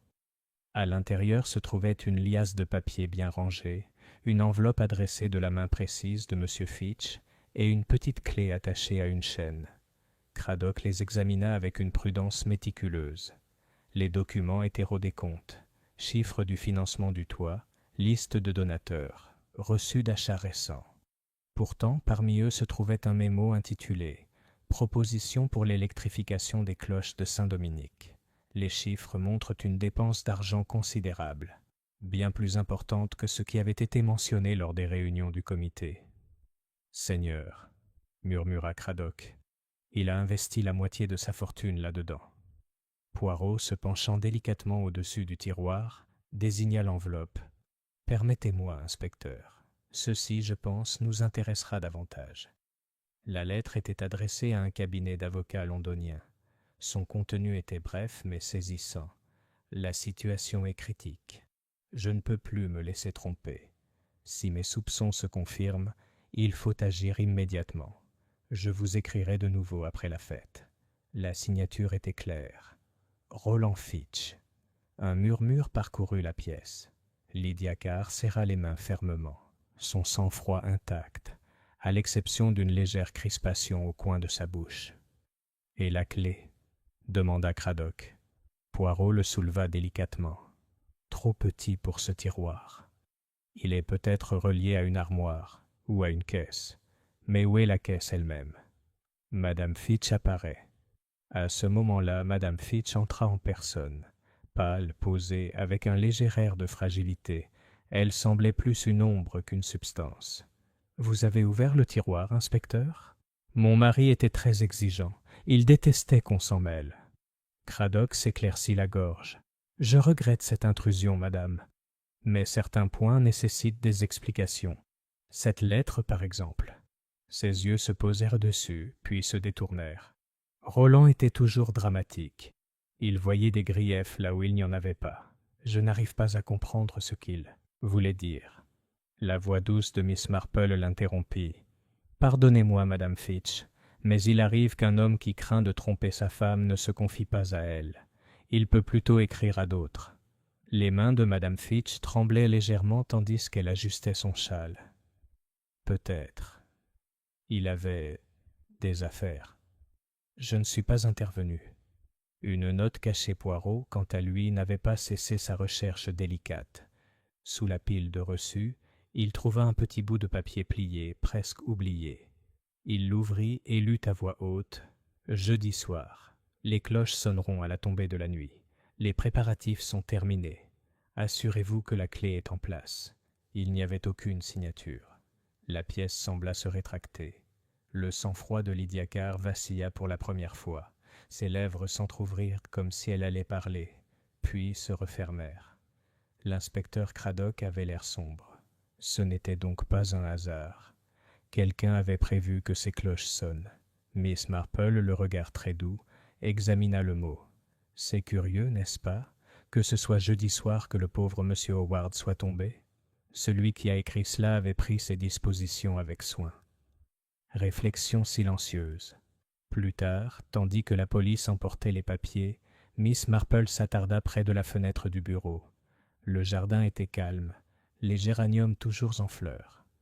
Pourtant, elle repensa à la lettre au notaire, au billet non signé, à la caisse disparue. Dans son petit carnet ce soir-là, elle écrivait « Fitch s'adresse aux avocats. Il s'est senti trompé. Note non signée. Les cloches sonneront jeudi. Clé de la boîte. Boîte manquante. Madame Fitch évasive. Lydia Carr troublée. Elle tapota légèrement le crayon. Quelqu'un à Rose Hill avait tout fait pour utiliser les cloches, comme signal, comme couverture ou comme piège. Mais pour qui ? Et pourquoi Roland Fitch, si précis, si contrôlant, avait-il soudainement craint qu'Aille était-ce que je me faisais tromper ? Miss Marple replia son carnet. À sa manière calme, elle savait que la situation était en train de changer. Les cloches de Saint-Dominique avaient là déjà sonné 2 fois. Si le meurtrier avait gain de cause, elles sonneraient à nouveau. Et pas de joie. Chapitre 9. Fils sur le web. La découverte du contenu du tiroir avait de nouveau secoué Rose Hill. Que Roland Fitch ait craint d'être dupé était, pour les villageois, une preuve tangible du contraire. La seule question était de savoir par qui. Et ici, les rumeurs se divisèrent en factions aussi rapidement que lors d'un match de cricket. Certains juraient que c'était Lydia Carr, la discrète compagne, qui devait en savoir trop sur les papiers de Fitch. D'autres murmuraient à propos de Madame Fitch elle-même, la pâle invalide qui en voyait plus qu'elle ne le laissait paraître. D'autres encore se concentraient sur le pauvre Arthur Howard, nerveux, pâle, et maintenant étendu dans son lit, couvert de bleu après son accident dans la tour.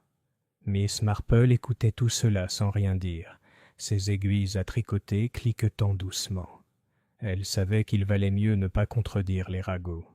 Les ragots étaient comme les graines de pissenlit. Une fois libérées, elles volaient partout. Mais en se dispersant, elles révélaient parfois la direction du vent. Un test de Madame Denham. Cet après-midi-là, Mademoiselle Marple retourna au presbytère, où elle trouva Madame Denham seule. Le pasteur était sorti rendre visite aux paroissiens, laissant sa femme dans le calme du salon. Miss Marple sortit un petit paquet de sachets de lavande. « Parfait pour les tiroirs », dit-elle doucement, et commença à parler de bagatelles ménagères. Puis, comme en passant, elle fit remarquer « Quelle curiosité ce mot sur jeudi soir ! Le pauvre monsieur Howard aurait facilement pu être tué. » La main de Madame Denham, qui tenait la théière, trembla légèrement. Une goutte se répandit sur le plateau. « Oui, » murmura-t-elle. « Horrible. Vous savez, » poursuivit doucement Miss Marple, « j'ai entendu parler d'une dame qui faisait sonner les cloches à une heure précise, afin que son mari y voie un présage. Elle pensait que cela l'effrayerait et l'empêcherait d'abandonner un projet insensé. » Madame Denham leva vivement les yeux, le regard surpris. Puis elle se reprit et laissa échapper un rire nerveux. « Quelle imagination vous avez, Miss Marple. Je n'oserais jamais tenter une chose pareille. » Miss Marple sourit agréablement. « Non, ma chère. Il faut être absolument certain du résultat, sinon les accidents arrivent. » Lorsqu'elle partit, elle emporta avec elle l'impression d'une femme sur le point de craquer sous une tension trop lourde à supporter. Une conversation avec Lydia Carr. Ce soir-là, Miss Marple invita Lydia Carr dans son cottage sous prétexte de comparer des recettes de génoise. Une fois assise avec une tasse de thé, Miss Marple fit remarquer « J'imagine que vous avez de nombreuses responsabilités, ma chère. Le poste de compagne peut être très éprouvant. » Le sang-froid de Lydia vacilla pour la première fois. « Ce n'est pas toujours facile. Madame Fitch dépend de moi. Pourtant, elle a ses sautes d'humeur. Monsieur Fitch pouvait être exigeant. J'ai essayé de maintenir la paix entre eux. » Les yeux de Miss Marple pétillèrent. La paix, comme les comptes, n'est pas toujours facile à gérer. On y met de la patience, on y retire de la fatigue. Et parfois, le tiroir ne ferme pas bien. L'espace d'un instant, le visage de Lydia se durcit, comme si elle entendait plus dans les mots que ce qui était dit. « Je n'ai rien fait de mal, Miss Marple. »« Rien. Ma chère, » dit doucement Miss Marple. « Personne ne pense jamais qu'ils le font. » L'inquiétude de Poirot. Plus tard, Poirot partit à la recherche de Miss Marple. Il la trouva dans son jardin, parmi ses roses trémières, une pelote de laine sur ses genoux. « Ma chère, » dit-il gravement, « vous jouez un jeu dangereux. Ces dames sont au bord de la rupture. Les presser pourrait les pousser à révéler beaucoup de choses, mais cela pourrait aussi les inciter à agir de manière irréfléchie. » Miss Marple leva les yeux sereinement. « On ne peut savoir, monsieur Poirot, sans essayer. Les gens sont comme des mailles de tricot. Tirez doucement, et vous découvrirez le motif. » Poirot secoua la tête avec une exaspération affectueuse. « Toujours, vous, les Anglaises, avec vos tricots. Et pourtant, je l'avoue, vous avez souvent raison. » L'indice dans le jardin. Ce soir-là, alors que Miss Marple rentrait du presbytère, elle passa devant la grange. Dans la pénombre, elle aperçut une chose curieuse. Le parterre de fleurs près de la fenêtre du bureau avait été remué, la terre fraîchement retournée. En se penchant plus près, elle remarqua l'empreinte d'une petite boîte, récemment enterrée, puis retirée à la hâte. Elle se pencha et toucha la terre. Encore humide. Quelqu'un y avait caché quelque chose et l'avait emporté. Lorsqu'elle arriva à son chalet, elle ouvrit son carnet et ajouta « Madame Denham », tremblement à la mention des cloches. Lydia Carr, sur la défensive, parle de paix. Terre fraîche à grange, boîte cachée puis déplacée. La clé sur la chaîne n'a toujours pas été retrouvée. Elle souligna la dernière phrase. Puis, avec son calme habituel, Elle rangea son tricot et se prépara à aller se coucher. Mais dans sa tête, elle revit les cloches de Saint-Dominique sonner dans l'obscurité et entendit l'écho du murmure d'Arthur Howard. Pas les cloches, la voix. Une voix avait sonné ces cloches, et Miss Marple, patiente comme toujours, comptait bien découvrir de qui il s'agissait. Chapitre 10. La boîte dans le sol. Le lendemain matin, radieux après la pluie, le genre de journée anglaise qui semble faussement clémente. Haies humides scintillantes, merles chantants, chaumières fumant faiblement au soleil. Pourtant, sous la fraîcheur de l'air, Rose Hill restait agitée, car la nouvelle s'était répandue. L'inspecteur Craddock recherchait un boîte. Que Roland Fitch ait tenu quelque chose de plus que des contes était désormais supposé par tous les villageois, et chacun l'interprétait à sa guise. La découverte du gendarme. Ce fut l'agent Drake, un homme sérieux et sans imagination, qui la trouva. En examinant les buissons derrière la grange, il heurta une pierre du pied. En dessous se trouvait un trou peu profond, grossièrement comblé. Ils en sortirent une petite caisse en fer dont la serrure était cassée et l'intérieur vide. L'inspecteur Craddock la retourna d'un air sombre. C'est donc à cela qu'appartenait la clé manquante. Et quelqu'un a pris soin de la cacher ici après l'avoir forcée. Poirot haussa délicatement les sourcils. C'est curieux, n'est-ce pas, qu'ils cachent la boîte sans la détruire? Pourquoi laisser derrière eux la carcasse du crime? Miss Marple, qui avait été immédiatement convoquée, sa présence étant désormais attendue, voire officiellement autorisée, remarqua avec douceur. On est souvent plus prudent avec ce qu'on prend qu'avec ce qu'on laisse. Un voleur pense à la possession, pas aux traces. Ce que la boîte contenait. La découverte fit grand bruit à Rose Hill. Madame Pottle déclara au bureau de poste que la boîte contenait des diamants, sans aucun doute. Le colonel Arbuthnot rétorqua qu'il s'agissait d'argent de l'église, volé dans le fond du toit. Madame Briggs, quant à elle, insista sur le fait qu'il s'agissait de lettres d'amour, car rien d'autre n'expliquerait un tel secret. Seule Miss Marple resta assise tranquillement dans son jardin plus tard, réfléchissant. Une caisse enregistreuse contient rarement des lettres d'amour. L'argent était plus probable, ou des papiers qui portaient atteinte à l'honneur. Et Fitch, avec son tempérament autoritaire, aurait bien pu conserver des documents que d'autres auraient souhaité garder secrets. Une visite à la chambre du malade Arthur Howard, bien que toujours pâle et faible, avait retrouvé suffisamment de force pour parler plus distinctement. Miss Marple lui rendit visite cet après-midi-là, portant du bouillon. Il la regarda avec des yeux fiévreux. « Les cloches, Miss Marple, ce n'est pas moi qui les ai sonnées. Je le jure, je suis juste allé voir. Mais j'ai entendu quelqu'un au-dessus de moi. Un pas, une voix. Elle disait... » Il hésita et ses mains tremblèrent. « Oui, ma chère, » demanda doucement Miss Marple. Il disait... « La clé, où est la clé ?» Puis quelque chose a bougé et je suis tombé. Miss Marple lissa la couverture. « Merci, Arthur. Repose-toi maintenant. » Mais dans son esprit, les mots résonnaient avec force. Quelqu'un avait cherché cette clé dans la tour elle-même. Le malaise du vicaire. Ce soir-là, Miss Marple assista aux vêpres de Saint-Dominique. L'assemblée était clairsemée, l'air chargé de craintes inexprimées. Après la cérémonie, le révérend Denham s'attarda avec elle dans le cimetière. « Je ne comprends pas, Miss Marple, » avoua-t-il troublé. « Pourquoi les cloches de Dieu serviraient-elles à de tels méfaits? Fitch les destinait à la splendeur, pas à ceci. »« Les intentions, » dit doucement Miss Marple, « ne déterminent pas toujours les résultats. C'est ce qui se cache derrière qui compte. Monsieur Fitch était peut-être bien intentionné, ou pas, mais d'autres, peut-être, craignaient ce qu'il savait. » Le vicaire soupira. « Je me demande parfois si le fardeau n'est pas trop lourd pour ma femme. Elle n'a pas été elle-même. » Miss Marple le regarda avec une gentillesse discrète. « Parfois, révérend, nos proches portent plus de fardeau qu'on ne le pense. » Conclusion silencieuse.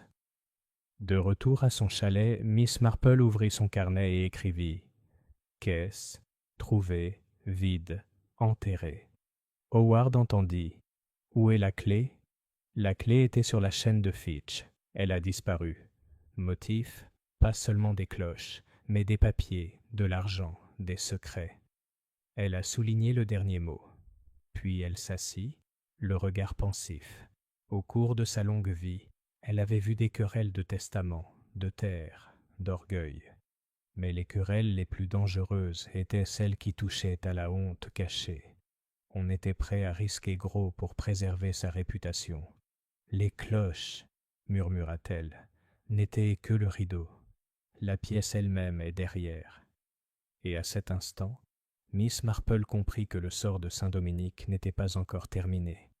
Le tueur avait pris une fois, peut-être deux, et si la vérité n'était pas révélée avec douceur, il n'hésiterait pas à frapper à nouveau. Chapitre 11. Le jour reconstitué. À présent, tout Rose Hill ne parlait plus que de M. Fitch, des cloches et de la mystérieuse caisse.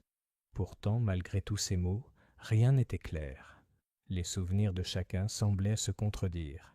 C'est donc à Miss Marple, avec sa douceur et sa modestie, qu'il incomba de commencer à démêler les fils, le goûter de Miss Marple. C'est Dolly Bantry qui a suggéré ce rassemblement. « Vraiment, Jane, on n'arrivera à rien si on ne réunit pas tout le monde et si on ne les fait pas dire ce qu'ils ont vu, comme on le fait quand on se dispute à propos de cuillères à café perdues. » Miss Marple sourit. « Ma chère Dolly, les gens ne disent que pas toujours la vérité lorsqu'on leur demande directement. Mais peut-être que, s'ils se sentent à l'aise, ils laisseront filer les choses. » Il fut donc convenu qu'un petit groupe prendrait le thé dans le jardin de Miss Marple, officiellement pour admirer ces roses trémières. Étaient présents Madame Denham, pâle mais posée, Lydia Carr, calme et soignée comme toujours, le colonel Arbuthnot, à la voix ferme et à l'opinion ferme, et Madame Pottle qui s'était invitée, déclarant ne pas pouvoir résister à la vue des roses trémières.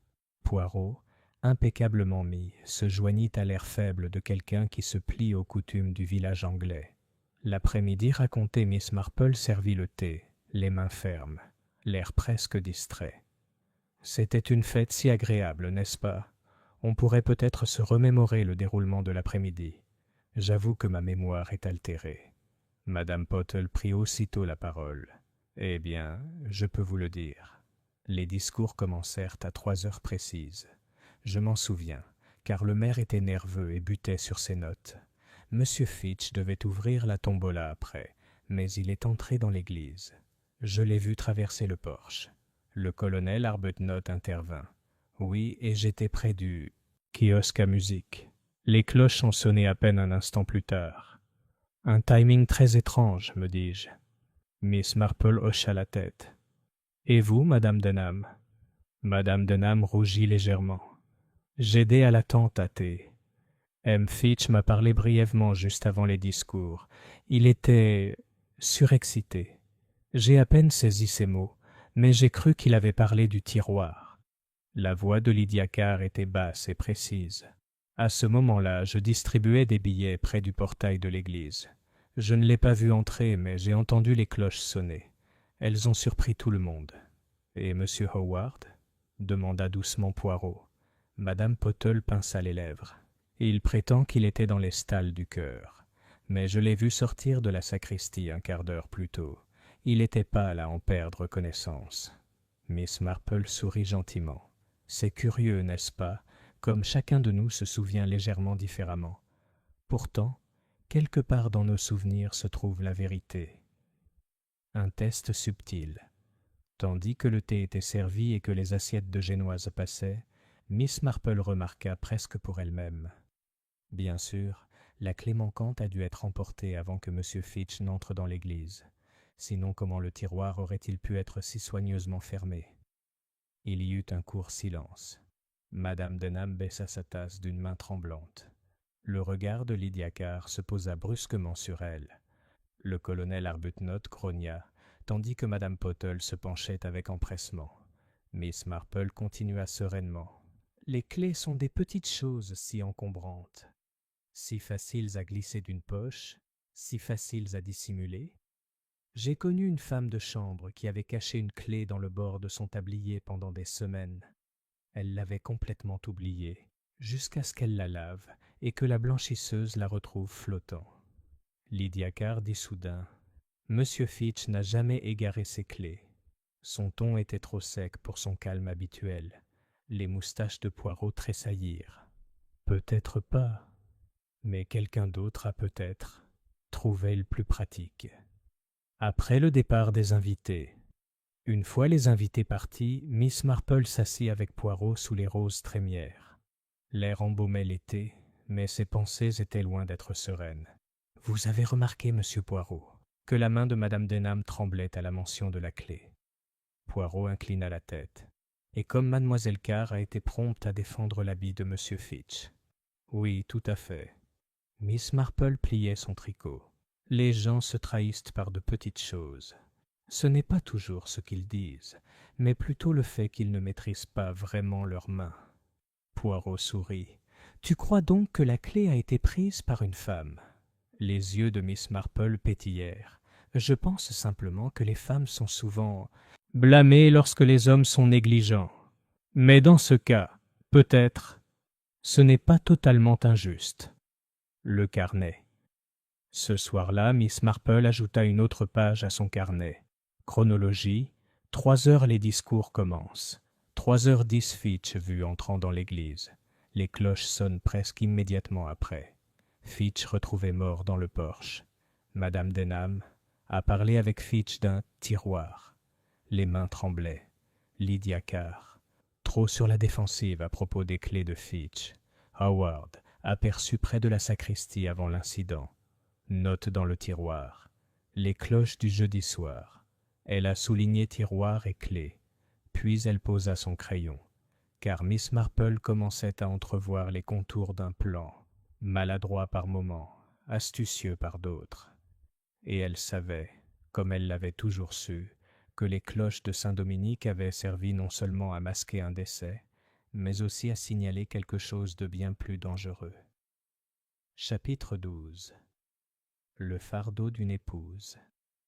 Les cloches de Saint-Dominique restèrent silencieuses pendant plusieurs jours, comme si la tour elle-même ressentait la peur qu'elle avait semée. Pourtant, le silence dans le village ne signifiait pas la paix. Au contraire, le silence semblait plus pesant, empli de murmures derrière les rideaux et de coups d'œil furtifs dans les ruelles. Un matin, Miss Marple se rendit au presbytère avec un petit bouquet de pois de senteur. Ce n'est pas le vicaire qui ouvrit la porte, mais sa femme.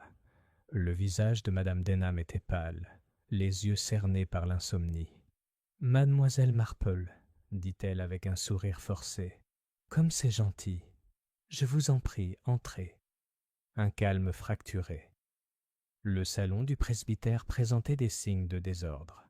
Des papiers éparpillés sur le bureau, une tasse à moitié vide, un panier à couture renversé. Madame Denham, d'habitude si calme, gesticulait avec les gestes agités de quelqu'un qui n'arrive pas à se calmer. « Je ne sais plus trop quoi faire ces temps-ci, » dit-elle en joignant et en déjoignant les mains. « La paroisse exige de la constance, mais je n'y parviens pas. » La voix de Miss Marple était douce. « Ma chère, c'est naturel. La tragédie nous perturbe tous, mais parfois, il n'y a pas que la tragédie, n'est-ce pas? Parfois, les fardeaux sont plus lourds. » Les lèvres de madame Denham s'entr'ouvrirent comme pour parler, puis se refermèrent. Elle finit par s'affaler sur une chaise. « Vous êtes très perspicace, Miss Marple. »« Oui, il y a des fardeaux. Roland Fitch n'était pas ce que les gens croyaient. Il a terriblement insisté sur mon mari. Il l'a menacé. » La menace révélée, Miss Marple s'assit en avant, les mains jointes. L'avoir menacé? Comment? Les yeux de madame Denham se remplirent de larmes. Les comptes. Fitch prétendait que le fonds de l'église était irrégulier. Il disait que Cyril avait mal géré l'argent du toit. Ce n'était pas vrai. Pas vraiment? Juste une question de retard à la banque. Mais il a dit qu'il dénoncerait tout cela, ruinant la réputation de Cyril. À moins qu'il n'accepte les cloches, termina doucement Miss Marple. Oui. Les mains de madame Denham tordaient son mouchoir. Il a dit qu'il donnerait le mécanisme, mais seulement si Cyril lui en donnait les pleins pouvoirs. Ce n'était pas de la générosité, c'était du contrôle. Et donc votre mari a résisté? Pendant un temps, mais il s'est lassé. Et moi, oh Miss Marple, j'ai eu peur qu'il cède. C'est pourquoi j'ai dit à M. Fitch qu'il devait arrêter, qu'il touchait à des choses sacrées. Il s'est contenté de rire. Il a dit « Vous ne pouvez pas l'empêcher, madame. Les cloches sonneront quand je vous l'ordonnerai. » Poirot arrive. À ce moment-là, Poirot entra, conduit par la servante. Il s'inclina avec gravité. « Pardonnez-moi cette intrusion, madame, mais il vaut mieux que vous disiez la vérité maintenant, avant qu'on ne vous l'impose plus tard. » Madame Denham sursauta. « Vous savez ?» Poirot leva un doigt délicat. « Je sais ceci. Monsieur Fitch était en possession de certains documents et il a écrit à ses avocats pour signaler qu'il avait été trompé. Si la réputation de votre mari était en danger, alors vous aviez un motif pour le réduire au silence. Mais un motif n'est pas une preuve. » Miss Marple répondit doucement. « Non, en effet. Mais peut-être connaissez-vous autre chose, ma chère, un élément clé. » Madame Denham poussa un cri sourd. « Je n'y ai jamais touché. Je jure que non. Mais je savais. Cyril en avait un double. Il me l'a montré un jour, il y a longtemps, en cas de besoin. Si M. Fitch découvrait que... » Elle s'interrompit, les mains sur le visage. Poirot et Miss Marple échangèrent un regard. La femme du pasteur avait révélé plus qu'elle ne le pensait. Fitch avait découvert l'existence d'une autre clé, et c'était peut-être ce qu'il voulait dire dans sa lettre inquiétante. Plus tard, dans le cottage. Ce soir-là, Miss Marple nota ses pensées dans son carnet. Fitch a menacé le vicaire d'irrégularité dans le financement. Il exigeait l'autorité sur les cloches. Il existait un double de clés. Madame Denham en était consciente.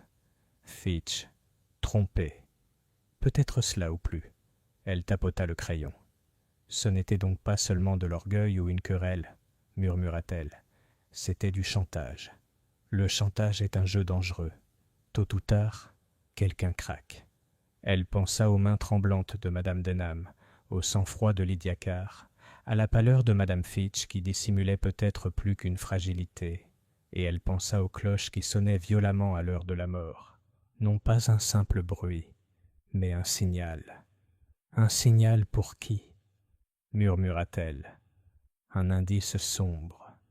Cette nuit-là, alors que Miss Marple se couchait, elle entendit de faibles pas dans le chemin devant son cottage. Elle se leva et jeta un coup d'œil derrière son rideau. Au clair de lune, elle aperçut une silhouette qui passait en hâte, grande, vêtue d'un manteau, se dirigeant vers l'église. Elle l'observa jusqu'à ce que les ombres l'engloutissent. Puis elle murmura « Les cloches ne sont pas finies. » Oh non, elles ont encore une histoire à raconter. Chapitre 13. Les cloches sonnent à nouveau. Le village de Rose Hill était encore agité lorsque la troisième perturbation survint. C'était un dimanche soir, juste au moment où la congrégation venait de se disperser après les vêpres. Le crépuscule s'abattait lourdement sur les ifs et l'air sentait la pluie.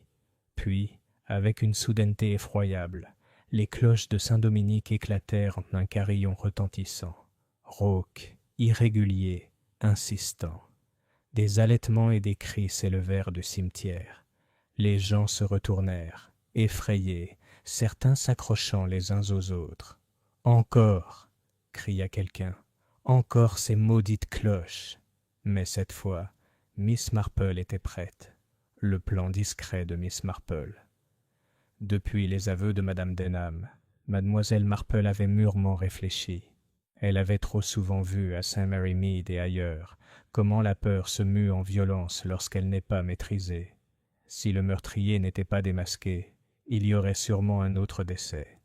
Elle avait donc parlé doucement à l'inspecteur Craddock, et même à Poirot, bien qu'il ait haussé les sourcils devant sa simplicité. « Un piège, monsieur. C'est avec l'objet le plus désiré qu'il est le mieux appâté, » avait-elle dit. Et ainsi, tandis que l'assemblée se dispersait, elle-même s'était attardée dans la sacristie, prononçant une seule remarque, assez fort pour deux oreilles attentives. Étrange, n'est-ce pas, que la clé manquante ait enfin été retrouvée. Le signal. Lorsque les cloches sonnèrent, Miss Marple se dirigea calmement vers le pied de la tour. Poirot et Cradock, déjà en position, s'avancèrent rapidement pour bloquer la porte extérieure. La foule se pressa en murmurant. Des ténèbres de la chambre retentissante surgit une silhouette, essoufflée, le regard hagard, une corde toujours serrée dans sa main. C'était Lydia Carr. La compagne soignée, si calme, était transformée. Ses cheveux étaient en désordre, ses joues rouges, ses mains tremblaient. Je vérifiais juste le mécanisme, balbutia-t-elle. Monsieur Fitch le souhaitait. Il le souhaitait. La voix de Poirot était très douce. Mais non, mademoiselle. Monsieur Fitch souhaitait beaucoup de choses, mais il ne souhaite plus rien du tout. Ces cloches, vous les avez sonnées ce soir parce que vous croyiez que la clé avait été découverte et que vous redoutiez ce qu'elle allait ouvrir. La confrontation. La foule haleta.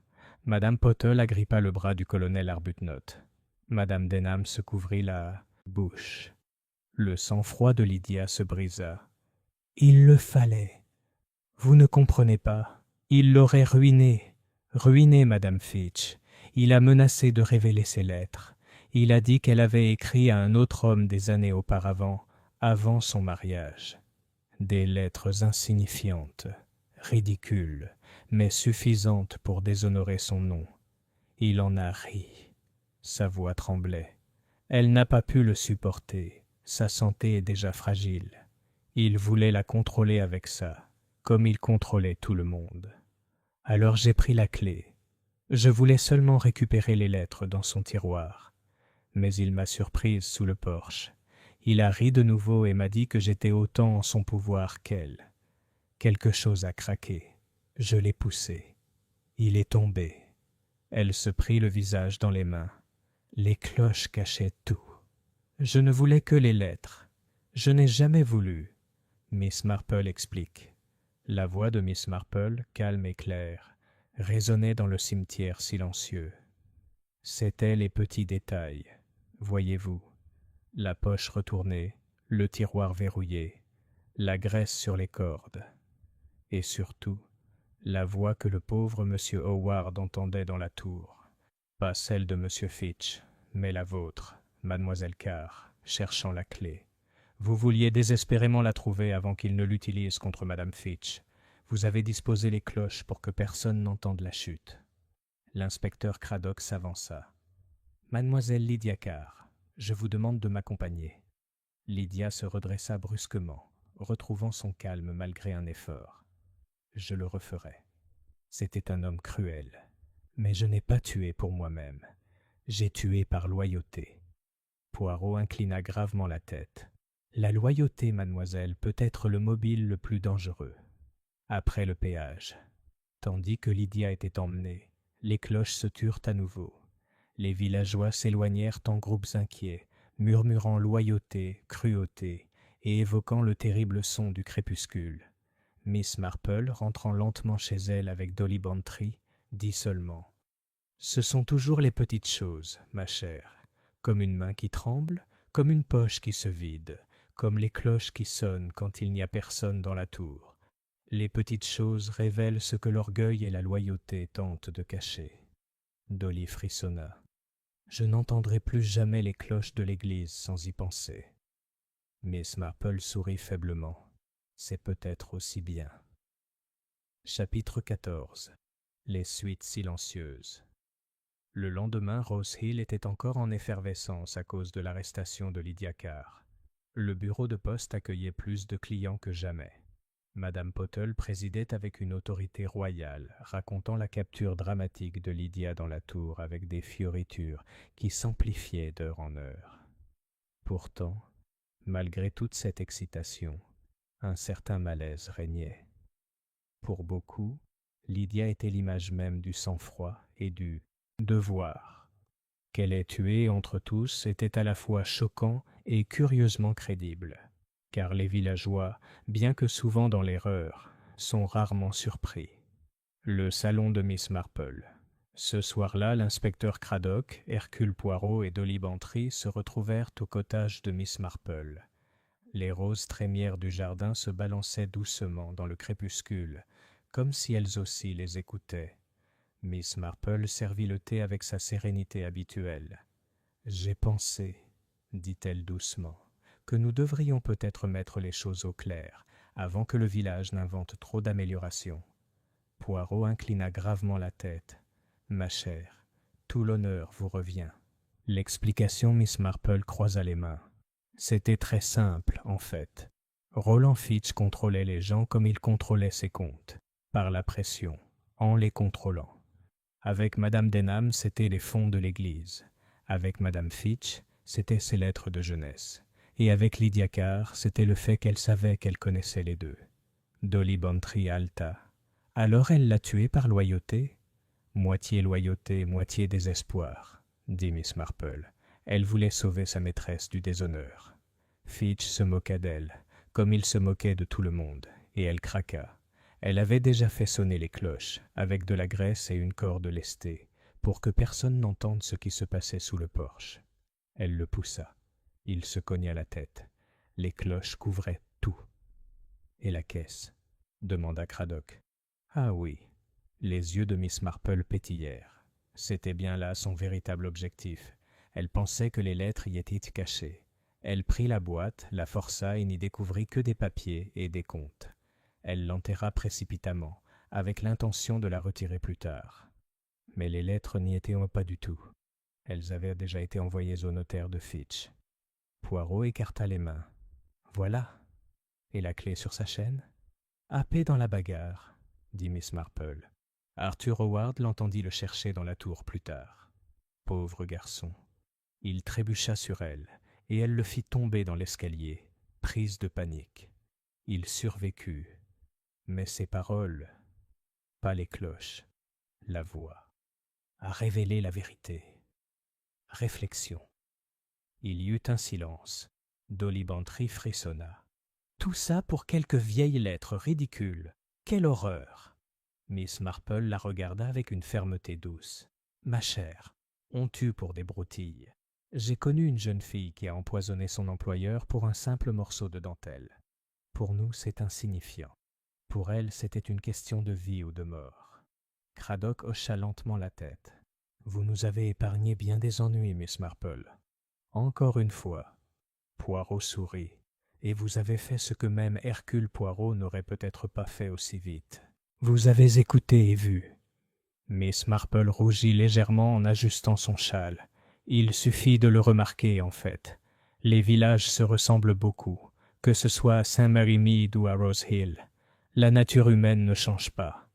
Les cloches restent silencieuses. Durant les semaines qui suivirent, les cloches de Saint-Dominique restèrent silencieuses. Le curé ne parla de les restaurer que lorsque le toit serait réparé, et les villageois acceptèrent. Personne n'était impatient d'entendre à nouveau leur sonnerie. Madame Fitch, pâle mais soulagée, se retira de la vie publique. Madame Denham retrouva peu à peu son calme. Arthur Howard, en convalescence, reprit sa musique, bien qu'il ne puisse pas encore franchir la tour sans frissonner. Et Lydia Carr, loyale et désespérée, attendait son procès. Le village la jugeait sévèrement dans certains quartiers, avec pitié dans d'autres. Mais tous s'accordaient à dire que le glas avait sonné pour elle autant que pour Roland Fitch. Épilogue. Par une belle matinée de septembre, Miss Marple prenait le thé avec Dolly Bantry sous les roses trémières.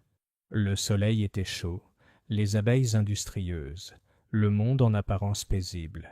« Eh bien, Jane, » dit Dolly, « Rose Hill n'oubliera jamais cet été. Le meurtre, les cloches et la pauvre Lydia. Tu ne te lasses jamais de ces choses-là » Miss Marple sourit faiblement. « Oh, ma chère, je ne les cherche pas. Mais quand on néglige la vérité, elle finit par éclater.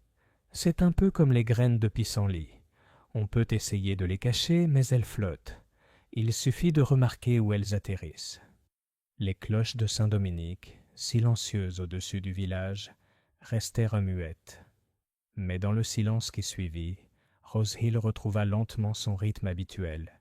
Thé, jardin, commérage, avec seulement un léger frisson lorsqu'il levait les yeux vers la tour, et Miss Marple, douce et observatrice, reprit son tricot, comme si elle n'avait rien fait du tout. Chapitre 15. Écho dans la tour.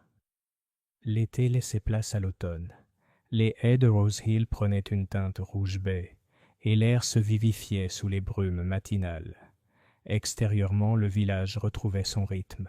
Le courrier et le lait livrés à temps, les magasins ouverts à leurs heures habituelles, les voisins s'appelant par-dessus les murs des jardins. Mais sous le calme, persistait l'écho des cloches. Le procès de Lydia approche. La nouvelle parvint du chef-lieu du comté que Lydia Carr serait jugée avant l'hiver. Les villageois en parlaient constamment, certains avec indignation, d'autres avec pitié. Elle était loyale, celle-là, dit Madame Briggs chez le marchand de légumes. Trop loyale, peut-être. Mais je ne peux pas la croire méchante. Le colonel Arbuthnot exprima un profond désaccord. Un meurtre est un meurtre, et c'est tout. Que la loyauté soit pendue. Madame Pottle, bien sûr, a réussi à défendre les deux points de vue à la fois, déclarant que c'était tragique et scandaleux, selon le client qu'elle servait. Miss Marple, écoutant la queue pour les timbres, dit simplement « Il ne faut pas oublier que pitié et justice ne vont pas toujours de pair, mais je pense que les deux ont leur place. » Poirot prend congé Poirot, qui s'était attardé à Rose Hill pour régler les derniers détails, se rendit un soir au cottage de Miss Marple. Il s'inclina avec son élégance habituelle. « Ma chère, dit-il, une fois de plus vous avez fait preuve d'un grand sens de l'observation. J'avoue que j'aurais pu passer à côté du tremblement d'une main, de l'empressement à défendre les habitudes d'un défunt. Mais vous voyez les vérités qui se cachent dans le tricot. » Miss Marple rit doucement. « Les gens se ressemblent beaucoup, monsieur Poirot. La moindre incohérence les trahit. Et il n'est pas nécessaire d'être intelligent, il suffit d'être attentif. » Poirot sourit. « Alors peut-être apprendrai-je à tricoter, même si je crains que cela ne convienne pas à ma moustache. » Ils rirent tous deux doucement. Puis Poirot prit un air grave. « C'est curieux, n'est-ce pas ? Lydia Carr tuée par loyauté. Roland Fitch vivait pour le contrôle, et tous deux ont été anéantis par la même chose. L'orgueil. C'est toujours l'orgueil, sous une forme ou une autre. » « Oui, » dit doucement Miss Marple, « et l'orgueil est aussi dangereux dans un petit village que dans une grande ville. Peut-être plus encore, car il n'y a aucun endroit où le cacher. » Le village guérit lentement, le village reprit son souffle. Le vicaire et sa femme retrouvèrent leur calme. Madame Denham, bien que toujours fragile, souriait plus librement. Arthur Howard, retrouvant ses forces, joua de nouveau de l'orgue, mais il ne retournait jamais à la tour sans être accompagné. Madame Fitch se retira de la vue du public, mais sa santé s'améliora maintenant que l'ombre de son défunt mari ne pesait plus sur elle, et les cloches de Saint-Dominique restèrent silencieuses. Le conseil paroissial décida qu'elles ne sonneraient plus tant que le toit ne serait pas réparé et consacré. Ce silence, curieusement, était un réconfort pour les villageois. Une promenade tranquille. Un après-midi, Miss Marple et Dolly Bantry traversèrent ensemble les champs. L'air sentait la fumée de bois, et la tour de Saint-Dominique, au loin, se dressait noire sur le ciel pâle. « Jane, » dit Dolly, « crois-tu que le village oubliera Lydia et les cloches ?» Miss Marple secoua doucement la tête. « Non, Dolly. Les villages n'oublient jamais. Ils enterrent les choses, oui, et en parlent de moins en moins. Mais sous la surface, le souvenir persiste. Il fait partie intégrante du lieu, au même titre que les pierres de l'église ou les roses trémières du jardin. » Dolly frissonna. « Je suppose que tu as raison, même si parfois j'aimerais que ce ne soit pas le cas. » Miss Marple sourit. « Ce n'est pas si terrible, ma chère, car ce souvenir nous apprend la prudence et parfois la compassion. » Épilogue de Bells. Ce soir-là, assise seule près du feu, Miss Marple repensa à Lydia Carr, soignée, loyale, désespérée, et au son des cloches qu'ils sonnaient à la mauvaise heure. Elle savait que le village ne les entendrait plus jamais de la même façon. Elle ouvrit son carnet une dernière fois, ajouta une seule ligne et la souligna. Les cloches peuvent sonner pour la fierté, la loyauté ou la peur, mais elles sonnent toujours pour la vérité. Puis elle ferma le livre, plia son tricot et s'autorisa un rare soupir de lassitude, car même Miss Marple, observatrice perspicace de la nature humaine, n'aspirait parfois qu'à un village tranquille où les cloches ne sonnaient qu'aux heures convenables. Et ainsi Rose Hill, blessée mais stable, reprit sa vie, avec la tour de Saint-Dominique se dressant au-dessus d'elle, silencieuse et solennelle, un rappel d'un été où la vérité avait sonné plus fort que les cloches elles-mêmes. Chapitre 16. De retour à la maison. L'automne s'approfondissait, et Miss Marple retourna enfin à St. Mary Mead. Rose Hill, avec ses cloches et ses secrets, n'avait été qu'un séjour temporaire, et même si elle laissait derrière elle des amis, et des souvenirs qui ne s'effaceraient pas de sitôt, son propre village l'attendait. Le train roulait tranquillement à travers haies et champs. Miss Marple était assise, son tricot sur les genoux, les pensées perdues. Les villages, songea-t-elle, étaient comme des jardins. Chacun avait ses mauvaises herbes et ses fleurs, ses roses fières et ses orties cachées. Mais le sol de la nature humaine était le même partout. Les questions de Raymond. Son neveu, Raymond West, la retrouva à la petite gare. Il aimait toujours entendre les aventures de sa tante, même s'il avait tendance à les habiller de phrases modernes qui la faisaient sourire. « Ma chère tante Jane !» s'exclama-t-il en l'aidant à monter dans la voiture qui l'attendait. « Dolly Bantry m'a raconté toute l'affaire. Un meurtre, des cloches et l'honneur d'une dame. Quel drame! Il faut que tu me racontes tout. » Miss Marple sourit faiblement. « Ce n'était pas vraiment un drame, ma chère. Juste la nature humaine, qui se révèle comme elle le fait toujours lorsqu'on la pousse trop loin. » Raymond secoua la tête avec admiration. « Vous avez une chance extraordinaire, tante Jane. Imaginez être victime d'un meurtre où que vous alliez. » Les aiguilles de Miss Marple claquaient doucement. « Ce n'est pas de la chance, ma chère. Simplement que tous les villages se ressemblent. Si on garde les yeux ouverts, on voit beaucoup de choses. » Une leçon sur la nature humaine. Plus tard, au presbytère, autour d'un thé avec Griselda Clément, Miss Marple raconta les événements. Griselda, encore jeune et espiègle, s'écria « Oh, c'est terriblement excitant. Pauvre Lydia Carr, allée si loin par loyauté. Mais franchement, Jane, comment le saviez-vous » Miss Marple sirota son thé. C'étaient des détails, comme toujours. La poche retournée, la petite tache de graisse sur la corde, l'attitude défensive quand on parlait des habitudes de M. Fitch. On se trahit pour des broutilles, ma chère. Et le meurtre, après tout, n'est qu'une aggravation des plus insignifiants mobiles. L'orgueil, la jalousie, la peur. Griselda frissonna. Et pensez aux cloches qui sonnent à la mauvaise heure. Ça me donne la chair de poule. Le regard de Miss Marple s'adoucit. Oui, mais les cloches n'ont sonné que parce que des mains humaines les ont réglées ainsi. Et finalement, ce ne sont pas les cloches qui ont tué, mais l'orgueil et le secret. Une dernière réflexion. Ce soir-là, dans son cottage, Miss Marple était assise près du feu. Son jardin, bien que baissant les yeux vers l'automne, regorgeait encore de roses tardives. Elle pensait à Rose Hill, à la loyauté désespérée de Lydia, à l'honnêteté tremblante de Madame Denham, à la fuite d'Arthur Howard et à Roland Fitch, maître des autres et victime de son propre orgueil. Elle prit son carnet et écrivit une dernière ligne sous les notes minutieuses qu'elle avait conservées. La nature humaine est la même partout, à Rose Hill, à St. Mary Mead, dans n'importe quel village. Et ce sont les plus petites choses qui révèlent les plus grandes vérités. Elle ferma le livre, posa ses lunettes et plia son tricot.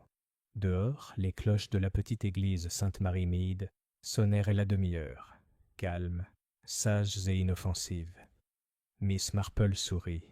« Voilà, » murmura-t-elle, « comme les cloches devraient sonner. » Et sur ce, elle laissa le feu s'éteindre, satisfaite qu'un autre mystère soit terminé, et que les rythmes tranquilles de la vie du village, aussi trompeurs soient-ils, perdureraient toujours.